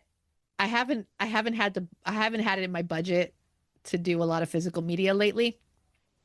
But I need to get this box set. There's a box set that got put out a few years ago called the Dutch Sex Wave, like New Wave cinema. Yes. But these are all kind of like erotic films. And this is on this. And Pim de la Parra's other films. And Wim Verspaten films as well. It's like a handful of films on there. There's Scorpio Productions, I think it was called. Scorpio or Scorpion. Yes, I know that there's something they would absolutely do and call it the Dutch Sex New Wave. Yes. Yeah. So he becomes obsessed with watching the woman in the adjoining apartment. Or I can't remember off the top of my head if it was the guy that lives there and brings women or if it's the woman. I think it's the guy that lives there. Anyways, he's obsessed with looking through the hole in this wall to watch people have sex. And then he witnesses something nefarious. And then he can't let that go. Yes. And once you see it. to see it. And his girlfriend is a journalist, and she is trying to track down leads on this story, a news story, some nefarious goings on that are being hushed up. And so you have this couple who both have their own obsessions and are trying to get to the bottom of things. And you're kind of waiting for their stories to converge. These obsessive quests to get answers and their preoccupations with kind of the darker side of life. So it's a good time. I have known about this movie. I've been meaning to see it. It sounds kind of amazing. Again, as I've already said, I love a Hitchcock riff. So anything with watching someone else do a crime, trying to figure it out, who's watching who, I love it so much, which is probably why Mute, Witness, and Thesis were just so right up my alley. I was just like, yes. My final trailer, it's basic, but after watching Thesis for the first time, I couldn't help but think, if I had seen this in 96 instead of Scream, what would my DNA just be like? How altered would it be in a different direction? So it is Scream. Someone is playing a deadly game. It all began with the scream over 911. Someone who's seen one too many scary movies. Now he's taken his love of fear. Hello? Hello, Sydney. One step too far. Do you like scary movies? What's the point? They're all the same. Some stupid killer stalking some big-breasted girl who can't act, who's always running up the stairs when she should be going out the front door. It's insulting. There are certain rules that one must abide by in order to successfully survive a scary movie. Number 1, you can never have sex. Hey, sure, this me. Never, ever, ever, under any circumstances, say, I'll be right back. Because you won't be back. Get another beer, you want one? Yeah, sure. I'll be right back. Yes, I'm going back to Wes Craven. Hitchcock was obsessed with voyeurism and watching. I think Wes Craven was very interested in why people do what they do. It's like the famous line from Scream. Movies don't create psychopaths. They just make us more creative. Like, it's kind of these kids who are obsessed with horror movies and then find that they're in one. And then it's just dealing with the fact that they're in a slasher movie. And I think Wes Craven was very interested in why people do what they do and what is that kind of need. From Freddy Krueger wanting revenge, but he enjoys it, to Last House on the Left. What is it about this crew that made them kill these two girls? And Scream, what is it about Billy and, more importantly, Stu? Because Stu was just hanging out. But right. He didn't really have a reason. He didn't really have a reason. No, he's just like peer pressure. I'm like, okay. Oh, he loves Billy. He'll do whatever Billy does. Exactly. He's just in love with Billy. So I think with this, Hitchcock did the very similar things with Rope and a few other things. I think that's kind of a lot in Wes Craven's movies. And just because I'm so Scream obsessed, when I was watching Thesis, I was like, there was something happening in the mid-90s. Like, there was a change, and it could have been this restlessness, it could have been this bleakness, but there's this, and it could just be the burgeoning internet of how we're going to use it. Scream was obsessed with cellular phones, which I say about 16 times, and Thesis is very much about the camcorder and the digital way of filming something and how easy it is to use a camera. Just think what it is to be able to use a phone, but to use a camera to film you murder someone. And that, I was just like heart palping, just levitating when I was watching Thesis last year for the first time. I was just like, oh my God, this movie is incredible. Dar al público lo que quiere. Tengo porno de todas las categorías.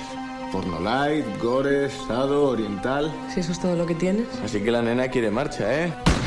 ¿Has visto alguna vez un muerto? ¿Tú qué crees? No me refiero a un muerto en televisión. Me refiero a un muerto real. Bueno, supongo que ya os habréis enterado de la triste noticia.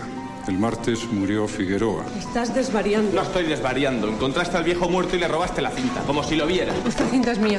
¿Y qué pasa? ¿No la puedo ver? La necesito para mi tesis. Y una mierda. ¿Qué coño hay en esa cinta? Eligen a una persona cualquiera. La raptan, la torturan, la matan y lo graban con una cámara de vídeo. El gilipollas ha hecho un zoom digital. ¿Y eso qué importa? ¿Podemos averiguar qué cámara utilizó? ¿Y qué piensas hacer ahora? ¿Perseguir al primero que veas con esa cámara? ¿Te vale esta? ¿Pero cómo se te ocurre hacerle una entrevista? Te juro que me presionó. Yeah, I watched it for the first time last year too. Yeah. And really enjoyed it. And I think too in the 90s, people's access to more channels on the television, 24-hour news cycle. There's more out there, right? We're exposed more than ever before at that point. It was just this flood of, now it's worse. Now it just, the flood got bigger and worse. But at that time there was this, I can go and find things I never would have been had access to. And now it's easy. I mean, this is the rise of the independent cinema as well, when you have Kevin Smith taking 3 credit cards, getting a camera, and making a movie in the place, in the convenience store which he worked. I mean, things are changing in a way that I think was being reckoned with as they were making movies. And Thesis is all over that. Absolutely. Yeah. Things were moving forward and we weren't all prepared. No, we right? weren't. Yeah. We weren't all prepared. There wasn't a lot of forethought about what are the implications of some of these things. Exactly. Like, true crime is starting to get really big around this time, and that will only become more and more mainstream. Yes.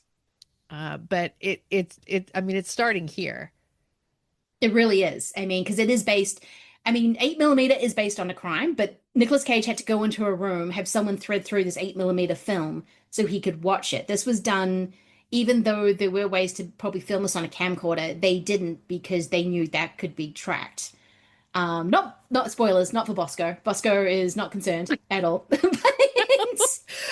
he's not. No, so Thesis, I'll use the Spanish pronunciation. Thank you. If someone leaves someone, yes, I will say the English pronunciation. We're just saying Thesis. I think what I really enjoy about this is that our main character is an academic. Yes. This is a PhD student working on a thesis. And so this character of Angela, she goes into this is an intellectual curiosity. Well, she says it is. And I think there's something else going on, but and she's quick to say, well, no, I reject all violence. And I'm concerned about what people watching graphic violence is doing to our society and to the people that watch it. And she's trying to come at this from this very detached, academic, intellectual perspective and kind of approach. But we see right from the beginning of the film, I love the way this film opens. Yes. She's on the train. The train has an emergency stop because someone has jumped onto the tracks and been killed. One of the employees of the transit company is telling people, do not look. He tells us this person who has been killed has been cut in half. They're lying on the tracks and their body is in 2 pieces. Yeah. And we see all the gawkers standing around doing exactly what this man has asked them not to do, not to stand there and look at the body of this person who has just died so tragically. And I love that at the beginning we see that she wants to look and she's heading towards the edge of the platform to look and then gets shooed away. Yes. But it informs us that she's not above, she's not detached from this very human trait of that rather than intellectual curiosity, that more kind of lizard brain, the thrill of what you're not supposed to do. Exactly. The curiosity about gross things. Yeah, bad things. Yes, because you said as soon as you tell someone not to watch something, they're going to want to watch something. Yeah. This is it. The amount of times people in authority have said, no, go inside. Don't, like, there was this gas leak just outside our house and there were firemen and we were all out there watching and they're like, you should go inside. This isn't really good for you. Please leave. And it took us twice. We're like, well, we're just watching the firemen. I mean, it's this kind of lizard brain thing where you want to see what's going on. There's this innate curiosity, especially when you've been told you can't watch something. that is Angela. I just want to point out that this is Anna Torrent who is in this, who she has the biggest eyes on the planet. Again, yes. Like Nicolas Cage, just as big as she had when she was 5 years old in Spirit of the Beehive. I mean, this woman is a Spanish legend. She was kind of the face of every Spanish transitional film era. Like she is the touchstone. Spirit of the Beehive, also one of my favorite movies. And I was just sort of watching Thesis going, wait, is that the kid from Spirit? Oh my God. Wait, is that the guy from Devil's Back? Oh my God. Like, it was kind of like. Yeah, as you explore Spanish cinema, you see these folks and you're like, oh, it's you. Yes. You know, you do that, the point that, oh, it's so-and-so. Yeah, she's great. And she's perfect for this role because there's an innocence about her. Yeah. But also an intelligence. So she's very much playing, this educated woman who is serious and ambitious about her studies. And there's also this very naive, innocent quality to her. And Anna Torrent plays that so well, and she has the look that helps to sell her performance. Yes, just these big, wide-eyed, innocent eyes. But no, you're right about the naivety. Like when I think it's Kimmer, who shows her essentially it's Faces of Death video. She's trying to act like she's above it, but it's absolutely disturbing her at the same time because the whole point of Faces of Death, it's got real death mixed in with fake death. So the whole point, it was an exploitation. They couldn't find enough, or they just were mixing it in to bulk it out for probably money purposes or just to kind of confuse the audience. And she's clearly disturbed by what she's watching, but she's trying to act above it because she doesn't want to seem, one, she's interested in it, and two, that it's affecting her. So yeah. And we see this throughout the film. Her character keeps trying to fight. It's like she doesn't want to give in, but she can't help herself. Yeah.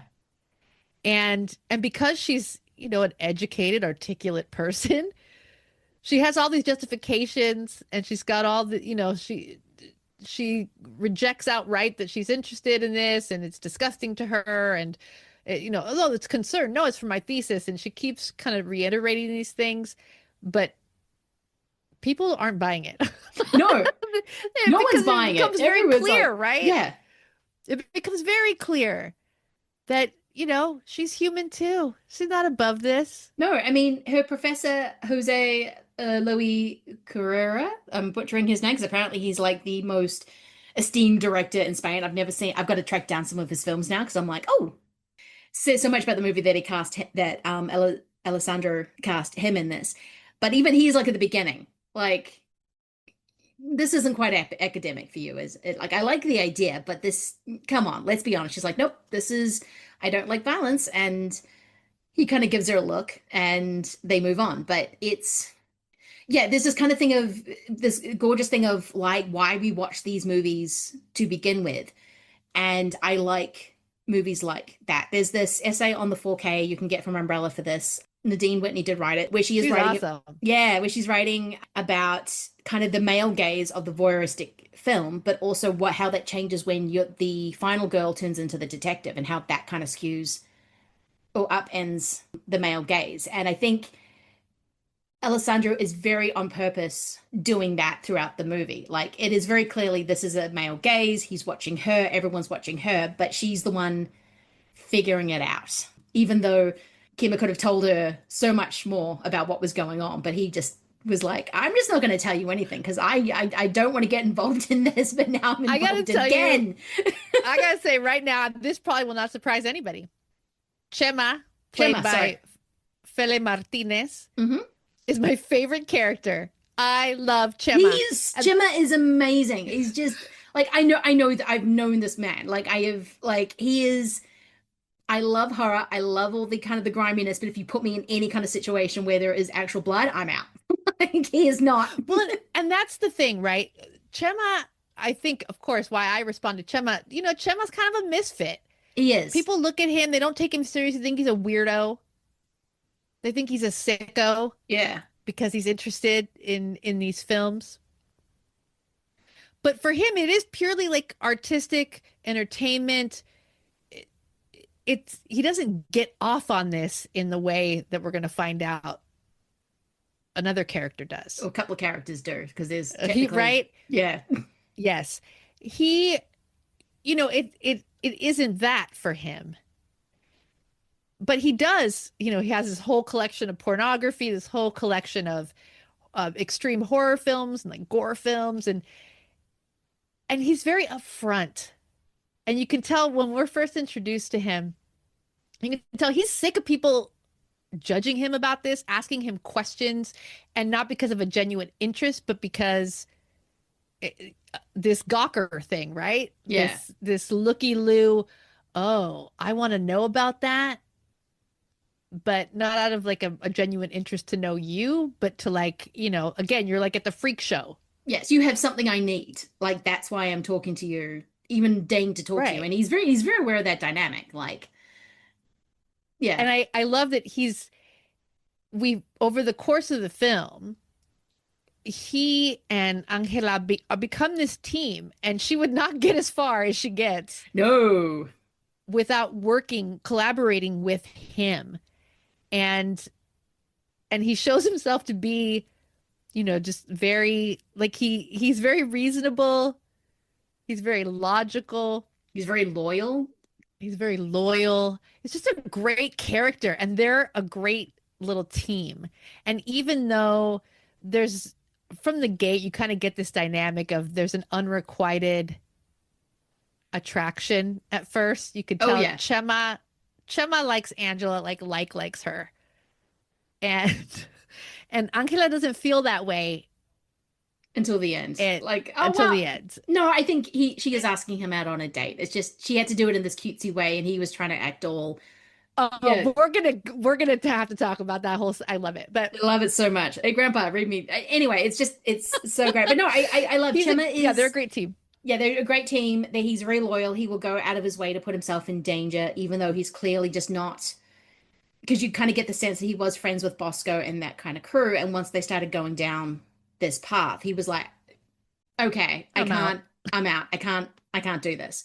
So it's fun kind of pretending to kill someone on screen, but the actual act itself is, I can't go where you guys are going. And so knowing things about the movie, him watching Vanessa's death for the first time. So he obviously recognizes her, but because he's surprised, but then he can't stop you can tell he's watching the movie over and over again. He's trying to get clues, and he probably knows who's behind it, but he doesn't quite know exactly if that proof. Yeah, he wants proof. Right? Yeah. Yeah, and I mean that's a great point. This film has a lot, it touches a lot on kind of those levels, right? The level of interest, the level of involvement. How far will you go? Yeah. At what point do you tap out? Everyone has their limits, right? And we can be watching the same movie. We can put on some truly heinous, like Faces of Death or some like torture porn movie or whatever.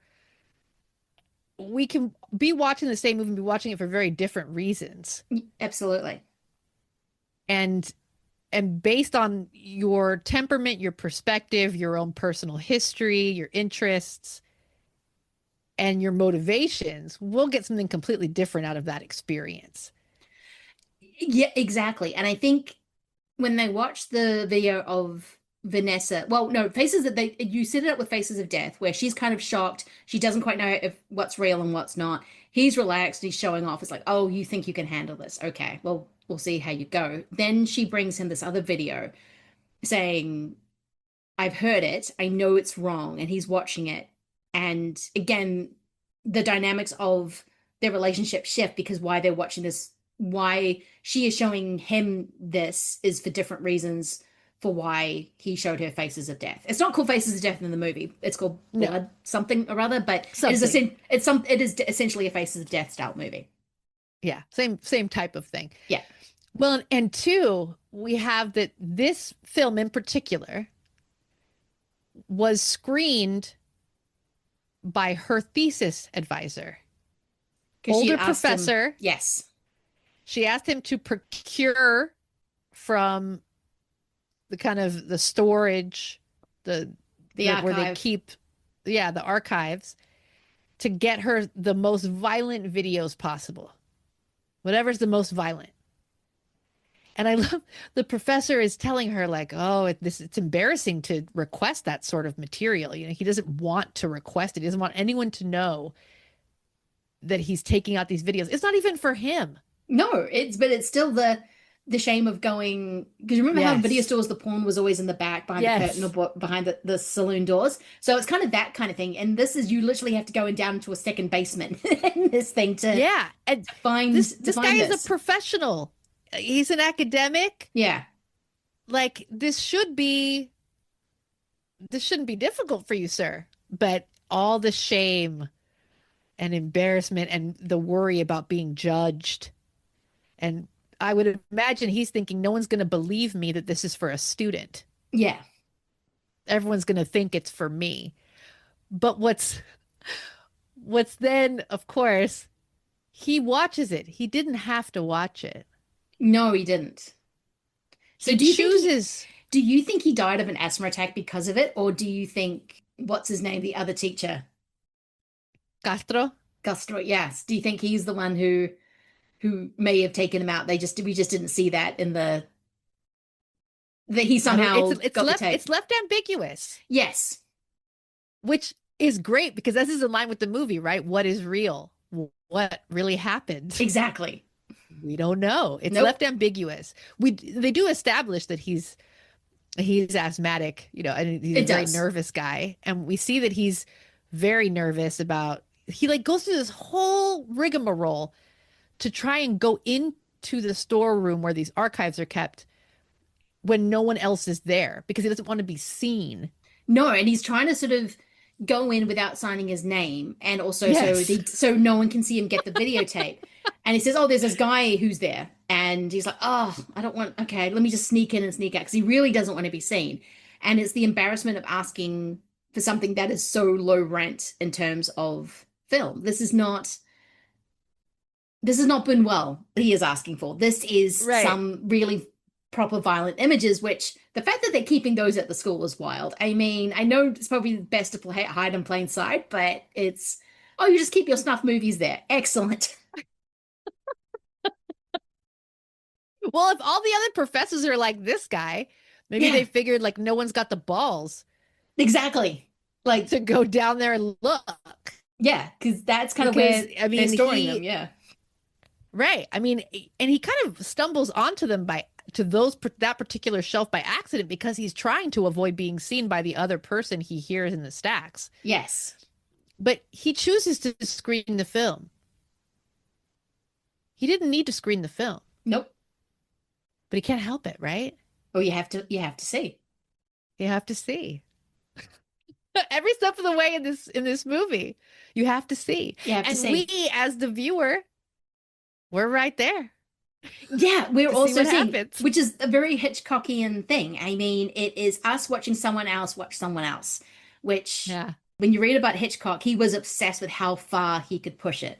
Like, you think he's done it all in Rear Window of like watching Jimmy Stewart watch The Apartment, having the guy watch back. It's like, and then he does the shower scene in Psycho, which is also 6 different layers of voyeurism. The way he shot it, the way he constructed it, the way we watch it. The professor's like, give the people what they want. They want violence. They want true crime. This is what they want. We can make money out of this. This is what the Americans do. Yeah. I mean, this is very Videodrome, right? Yes. You and I did an episode on Videodrome. We did. Once upon a time, which I think it's fallen off. I think it has. It's so old now. It's so old. We might have to just redo it because I was like trying to find some really early episodes and they just weren't there. Yeah. And we talked about this, right? Like if you were going to make a movie, is this what you would want to put in your movie? Yeah. Is one of the questions. Like, if you were going to create something, is this what you would create? Violence? Yeah. Murder? Rape? Is that's what you want to see? Is that what you would want to do? And And we have that question again here, right? And these are media students. Yes. And so it's like, is that what you want? Is that what you want to see? Is that what you want to do? And then what does that say about you? What does that say about our society? Exactly. If we want that. And especially the fact that Angela is so attracted to Bosco, which I get because this is Eduardo Noriega. I'm butchering his name. Noriega, so the G's get me. Noriega, who is literally the most attractive man on the planet. You watch him in Devil's Backbone and you forget that he's about to murder a whole bunch of people. He's got the face. He's got that face, the smirk, that like snide, arrogant. You know he's up to something bad, but he's just too attractive, which you entertain the idea, which again is kind of that fake movie thing. Right. And he does that again here from the gate. Bosco is clearly a creep. Yes. And he's cocky about it. Yeah. You can tell, and we find out, he comes from wealth. He's a golden boy. He's used to getting what he wants. Yeah. So he can be a bit of a creep and get away with it. The way he doesn't hide it, that when you first watch it, you think, oh, that's a red herring. He's not going to be. Oh, wait, he is, because he enjoys it. He's used to getting away with things, and he thinks he doesn't actually have to hide what he does. The fact that he just waltzes into Angela's family apartment, and then they're just like, oh, hello, good looking boy, come and have lunch with us. Yeah, charms the whole family. Exactly. And I love to, again, we see Angela when the same way that she approaches the violence is for the thesis. Bosco, she's scared of him. She is scared. She runs initially. She runs away as soon as she sees him. Yeah. She's got no poker face. She's got no street smarts. Mm-mm.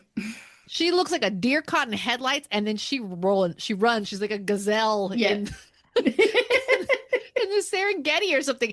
It's like she just starts running, and it's like, if this guy didn't know you were following him before, he knows you're following him now, because the minute he looked at you, you bolted and ran like a crazy person. It's so good. Just the way she's following him.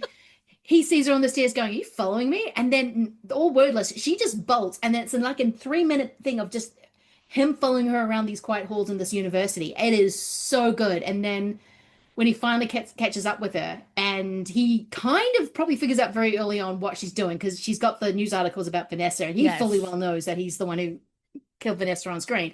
So he's toying with her, but he doesn't hide it very well. And that's kind of the point of the movie. It's kind of like, again, what is real, what is not? I mean, it's how close do I want to get this guy? But I'm clearly attracted to him because he is stupidly good looking. I mean, and she keeps denying it, right? Yes. Chema is jealous of this guy from the gate. Yep. And Chema's like, I think this guy did it. I think he's involved. And you're in love with him. And she's just like, no, and Chema's like, what the fuck ever. She doesn't have, as you said, she has no poker face. Anna Torrent's playing every emotion she's having on her face, even when she is trying to lie. So you are clearly going, oh, you were in trouble. Like, this is not. But it's not a lie. It's self-denial. Yes. She's repressing the way that she feels. She does not want to cop to having those feelings. Yes, because she starts out as this very sexless character. She's got the long skirt, the bulky clothes, kind of these big innocent eyes, because it's Anna Torrent, and that's just how she is. And then as she gets more into Bosco's and Kemmer's kind of world, keeps getting to the self-denial of Bosco starts hitting on her sister Senna. It's kind of like, is she jealous or is she trying to protect? And it's probably a bit of both. Like, she knows. I think it's a bit of both. She knows he's dangerous. So, and I think she knows what he's capable of, but she doesn't want to kind of admit that. And she also doesn't want to admit that she's really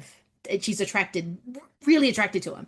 So it's this kind of turmoil that she's playing with of, can I get lost in this kind of self-denial fantasy that I have? Like, I love the moment in the club, which should happen earlier in the movie, but he switches it around, and I think it's great.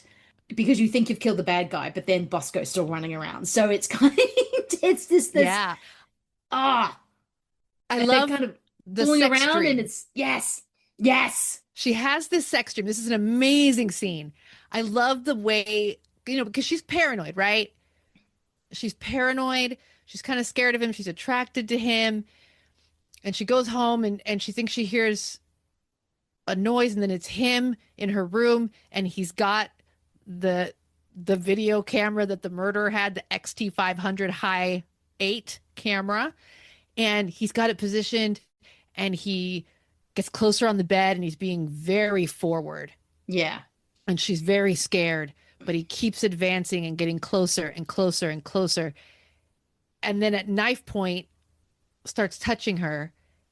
And at first, she's scared and saying no, and then she's definitely saying yes. Yeah.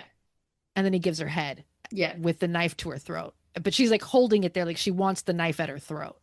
Yeah. It's very intense, and it's discovered, of course, that she's having a dream, a sex dream. And I think there's something to that, right? That this girl didn't have like a sweet, slow, love-making dream. Hold my hand and buy me flowers or something. No. This girl had give me head with a knife to my throat dream. This is a violent sex dream. And the fact that it ends with her being stabbed in the stomach. And it's not herself who wakes her up, it's her mother, which says she's not startled by this as much as I think she would like to be. So it's this kind of, it keeps kind of changing sort of the waves of how she's feeling, who's watching her, because sometimes Kimmer is what he's absolutely stalking her, like not very good, but he's developing his own obsession with her. Bosco is, because he doesn't know, he wants to figure her out, like how much do you know, what's going on, who are you? And he is very sexually forward. Even in the moment on the bed where he keeps moving up and she keeps moving back, it's a gorgeous shot, which I think precedes the sex dream. And it's these people kind of, and it's the red light of the camera. Every single time something dangerous, you see the red light of the camera that it's now filming you. And, but it's got all this gentle humor, mainly through Kimmer, like when he's trying to break into the door, into the thing. And he's like looking at the security camera, and then he's looking at like who else might be watching him. But no, this movie is all about, is it real? Is it not? How do you feel actually about these images that you're consuming? Do they actually turn you on? Like in 8mm, Nick Cage clearly isn't turned on. He's horrified. He's not turned on. He's not. He's sad. It makes him drink a lot. Like he's just drinking beer and watching pornography, and like the saddest man in the world. This one, Angela has to reckon with that. This might turn me on. Like watching this poor girl being murdered, there's something I'm drawn to about this. And the fact that it's real kind of gives it a different edge. Like it plays with her fantasy world a little bit. And it's a fascinating dark place to explore in a movie. Yeah. Yeah. And for someone to try and grapple with, what does that mean? Yeah. What does that say about me? And I think that's something that the pairing of Thesis with 8mm that kind of pairs beautifully is 8mm is constantly asking us, can you know another person? Can you ever really know who another person really is, truly, everything about them? Yeah. Can you know what another person is capable of? Can you know what motivates? Can you know them? This movie is about, do you know yourself? Yeah. And can you, if you looked inside, could you handle who you are deep down? Yes. And the scariest ones are the ones who know that question. Bosco is fine with what he's capable of and what he does. That is incredibly self-assured man. But the people who have the shades of, I don't think I could handle myself they're the ones with the moral clarity in a way. And it's kind of scary what it's saying. It's because people say know thyself, but it's like, do I really want to know thyself? Because if I am capable of something, then that's just going to go into a place that's very bad. So it's got a very, shall I say, Catholic tone to it, just because he is a South American Spanish filmmaker, and it's all about that guilt. For sure. And the kind of you should know yourself and how God knows you, but do you actually really want that? What does that actually mean? Are you prepared? Are you prepared for what that means? Exactly. Well, one of my favorite sequences is they're on the hunt. Angela wants to find the rest of the video cameras because she's hoping it will exonerate Bosco, because she doesn't want Bosco to be the guy. No, it's like, because the movie does point to it, and he is a good possible villain. Like, he becomes obsessed with this one woman. He is a stalker. By society standards, he is the weirdo. He likes horror. He wears like Cannibal Holocaust t-shirts. He's got like not David Cronenberg, Nightbreed on it. Well, David Cronenberg is actually in the movie. Nightbreed posters in his kitchen. Clive Barker, yes. And he's kind of, this house is like a haunted house of horrors. Like, there's paintings of pentagrams and horror. He's got like a Frankenstein.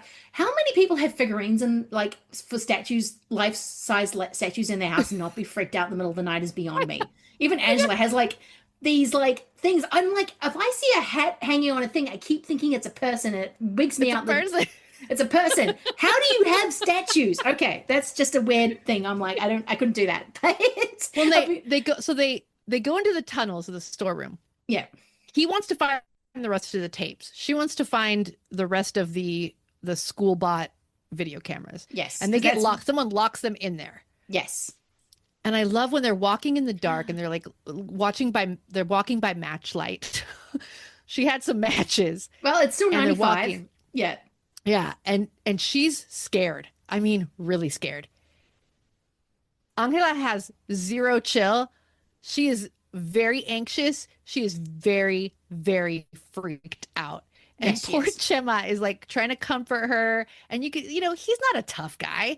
No. But like he's gonna be the strong one here. He's gonna keep calm and get them through it. And they're walking, and he tells her a story. And he tells her, he calls it the dwarf.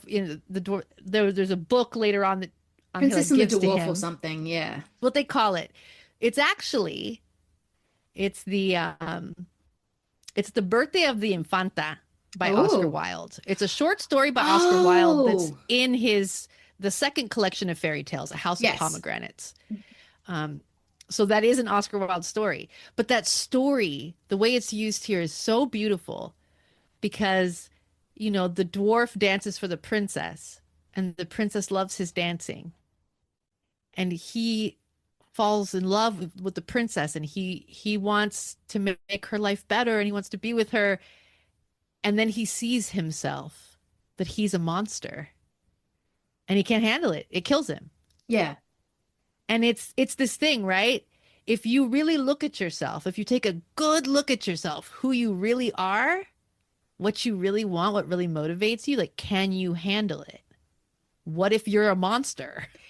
Yes. And that thing keeps coming back up, because when I was sort of watching it, I think this time around, I kept thinking, oh, this is delineated between what Angela can see and what she can't see. Like, there's certain things she just doesn't know because they haven't been shown to her on screen. Like, she knows Vanessa's murdered. She figures out that the cameras, because there was a very specific camera bought at a time when they didn't have the digital zoom. This is like how Brian De Palma nerdy it gets. And so she's figuring out, she's researching, she figures out, and it's always on screen when she figures something out. It's like either a computer screen, which kind of goes into the internet, and also when she's watching it on a digital camera or video of a digital camera. But there's things she can't know because she can't see behind the camera. So I think that's kind of what I was saying. But I think, again, it's tying into what you're saying. It's knowing yourself beyond this kind of surface of a screen. Do you really, and if you know yourself, can you actually handle that? Because are you just like hiding certain elements of yourself that you just really can't let out because, one, it's too hurtful to others, you don't like it, or there's something, you are a monster, where there's the shadow aspects. The shadow aspects, which is why Bosco is kind of the perfect villain, because there are no shadow aspects to him. He is everything he's laid out on there. It's no shame, no guilt. Shame, and it's kind of, as you said, true crime is on the rise, and this kind of leans into that, because there used to be the stereotype of he was my neighbor, but he was really quiet. No, these guys are creeps all the time. People interact with them and go, they were weird. Like that, there's something right weird about these guys. I don't like it. When you have a conversation with them, there's something off. And these are the guys who would murder multiple people and bury them in their basement. And that's kind of what Bosco is like. Right. And it's the people seeing what they want to see, right? Yes. Again. And the ways you justify things to like, let's mold reality to this narrative that I'm comfortable with. And like, there's the news footage at the end of the story. Oh, that killed me. The news. That was just the perfect ending. That's recapping. And they're showing, and the way that they talk about Bosco, this man murdered, they found the bodies of 6 women buried at his house. But they're talking about, oh, he was this attractive, well-mannered, because he comes from a good family, right? Yeah. He's rich. So even when we're talking about these heinous crimes he committed, they can't help but say, God, what a good-looking boy he was. You know what I mean? Which still happens today. If someone rich gets caught and gets held accountable, it's like, but he was such a nice boy. No, he wasn't. Did you see what he just did? Like, that is part of his personality. That's not something you can separate. It's wild how we still have that disconnect with people who we still think are a higher class in society. And same with Mr. Christian. His wife did not even think that he was capable of commissioning a snuff film. Well, yeah, so, in an 8mm, the widow kills herself. Exactly. Oh, that's so heartbreaking. She can't live with it, and she can't. If this were, she doesn't want to be alive if this gets out. If this gets out and it's known beyond this small circle what happened. Yeah, she'd rather die. Well, she'd rather die than having people know about it. The fact that Nick Cage knows exactly what happened, she can't handle having. Even the butler's just like, yeah, that she's died. Like, she couldn't handle it. She chose, and it's very matter of fact. It's like, well, of course she was going to always kill herself if this turned out to be real. Her whole world was crashing down. But then in Thesis, it's kind of turned on its head where people want to see. Like, it ends with them showing footage from Vanessa's video, which you only see snippets of it again, but it looks absolutely horrific. It does not look pleasant at all. It's not something you should want to watch. No. But people want to watch it. Yeah, like I was sort of thinking at the beginning when they're watching Faces of Death, and it's clearly got news footage of executions happening someplace else in the world. Like, if you live in, say, Australia, not so much America anymore, but, well, you've got things to work out. But, like, yeah, that's an understatement. Well, that kind of goes into it. When you start seeing death as a news footage, that's not a snuff movie. That's just news and reality. Like, Faces of Death, even though it has actual images of executions rounded up with the fake stuff, that's not a snuff movie. But what they're doing is, because there is that sexual element to it, even if the professor is much more commercial about it, because he thinks people want violence. But Bosco is clearly turned on by this. So therefore, the sexual element makes it a snuff movie. Intent in the creation. Yes. Is a big thing here, right? When you have, like Vietnam, one of the first kind of international conflicts where like people were seeing on the news, like first time a lot of people were seeing photographs and images, footage that they never would have seen before, and they're watching this at eat their dinner, right? Yeah, on the the 6 o'clock news or whatever. But it's chronicling these things that those things were going to happen whether the tape was rolling or not. So someone just happened to have the tape rolling and chose to submit those images to be broadcasted. Something like a snuff film, it's the intent. We intend to film this person being sexually assaulted and murdered. It's not independent events. The intent of the film is to do that thing on tape. Yes, that is absolutely probably what I was trying to say, and then you said it. That is absolutely it. There's an intent.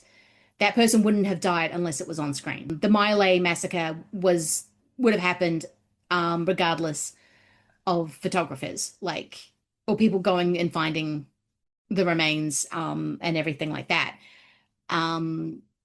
There is an absolute intent behind it, and it's very, very dark. And again, it sort of says so much about, do you really want to know about yourself? Because are you going to do that again? Right. Yeah. Well, and I think too, you said something about delay. This event has already happened. Yeah. I think the lines have gotten very blurry. It's gotten murkier and murkier. Yes. Yeah, it because has. now with our current technology, you have a recording device on your person. You can be filming and instantly upload it. Which has happened. You can stream live. Yeah, which is happening. I mean, I've heard quotes about Gaza saying they're live streaming a genocide, which they are. Like, right. Even in the States, certain deaths have happened and everyone has filmed it. So there's no getting around. People are filming it and it's instantly on TikTok and YouTube. And then, which is, I worry the line about that. Gets blurry. Yes, the line gets blurry, and I do worry about that because I'm like, okay, how desensitized would we get to a person's death? And I'm kind of still hopeful that it causes outrage. But is there a get to the point where we just go, well, it's just another death on camera? Like, who cares? Like, are we going to get to a stage where it doesn't upset us? And that generally does worry me with AI and all this other stuff we were talking about, like, because we don't know what's real and what's not, or who's spinning what story or who's not. Yes, spin comes into play. Political agendas come into play. Is one death more consequential than another? Yeah. Is one person's life worth more than someone else's? And when those value judgments get assigned, how does that then contextualize the images that are being broadcast? Exactly, because with 8mm, Marianne is one of the forgotten lost girls of LA. She is like the Black Dahlia. The Black Dahlia is famous is because of how they found the body and the fact that no one can explain because no one has been arrested, and just the context. But she was a forgotten LA girl. If the body had never been found, no one would know the name Elizabeth Short. In Thesis, these girls are well-educated, very probably higher middle class women who have gone missing, and people know that they're missing. So when their bodies are found, it's a story, because these are, middle class, wealthy girls who are not meant to be put in snuff movies.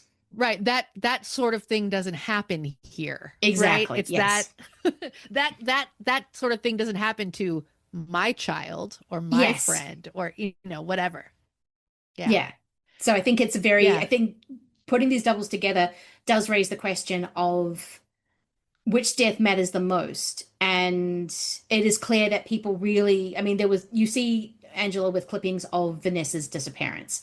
They don't know where she is, but this is a girl who shouldn't have run away. Marianne is absolutely the type of girl who would run away. So it's putting all these stereotypes onto them, and which is why Thesis really leans into the true crime element of it, because again, we need to see people who we like to see ourselves as, which is weird because I also consume true crime. So it's not like I'm not guilty of this, but it's this, trying to see yourself in a mirror, but in a different way. Right. Yeah. I love stories like this. I love thinking about these themes, right? Asking these questions. Yeah. Getting to the psychology of this. Like, why do people do this? Why do I do this? What is this? Yeah. Why is this? I think there's value in asking those questions and exploring these things. And I love films that do this.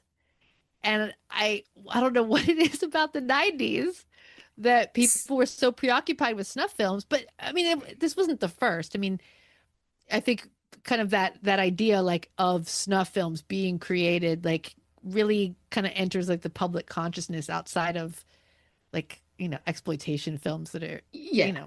so, and really putting that name to it, and people, all kinds of people knowing what that is.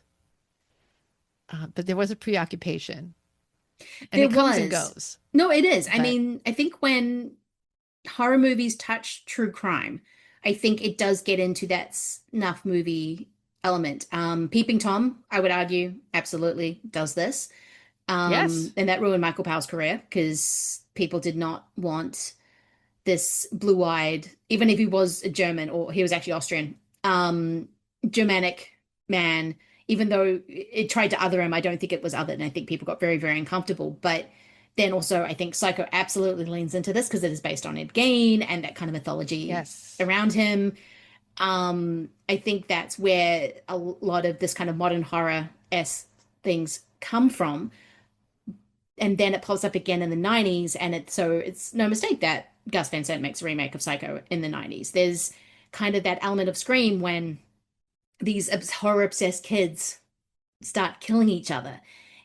Sure. It's kind of yeah, the teens are out of control element to it. But yeah, I think there's an element of when people get concerned about media and where it's going, we start getting these kind of movies. Yes. Well, and it's the people who claim that, this person went on a killing spree after they watched this particular movie, right? And that's the justification that's given, or that's there's speculation that was a contributing factor, or that was inspirational, or, so yeah, this keeps coming up. It will continue to come up. Oh, it will. Yes. Absolutely. But yeah, just in the late 90s, it was definitely a thing that was being explored and talked about. And for sure. Yeah. For sure. Yeah. And I think now it's even, again, like we were saying with the technology, in this film, these are media students. Very much. They're studying film and mass communication. They have access to these cameras. They're interested in making films, right? They get their start academically, and then we find out that some of these kids have a different motivation. Yeah. But now we all have the technology. Yeah. And then the question becomes, well, what do you want to do with that?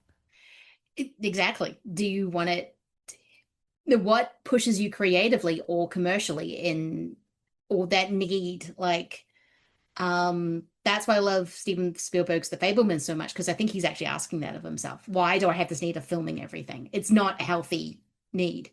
Yes, I am like the most successful director of all time, but there's a need that I can't seem to satiate. And that is the same with Peeping Tom. That is the same with 8mm. It's the same with Thesis. It's a lot of Hitchcock as well. It's just that thing of, what do I actually want to look at? What do I actually want to present? What am I presenting? And what am I actually doing with this technology? Right. And what's my intent? And that's always the thing when you read about film is like, what is the artist's intent? And that can get very muddled, but it's always there because it is a point of view. And I love how Thesis just kind of makes you question that point of view while he's doing the point of view. I love Amenábars as a director. I think he's really, really smart.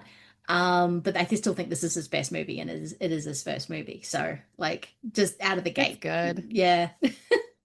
It's good. I enjoyed revisiting it. Me too.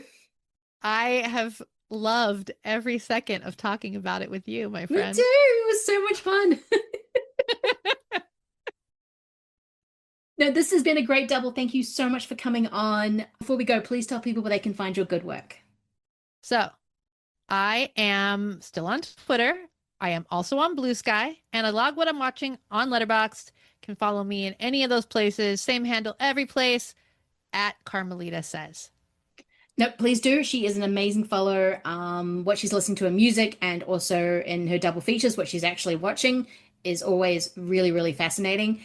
Schlock Awe on all the pods. Please rate and review.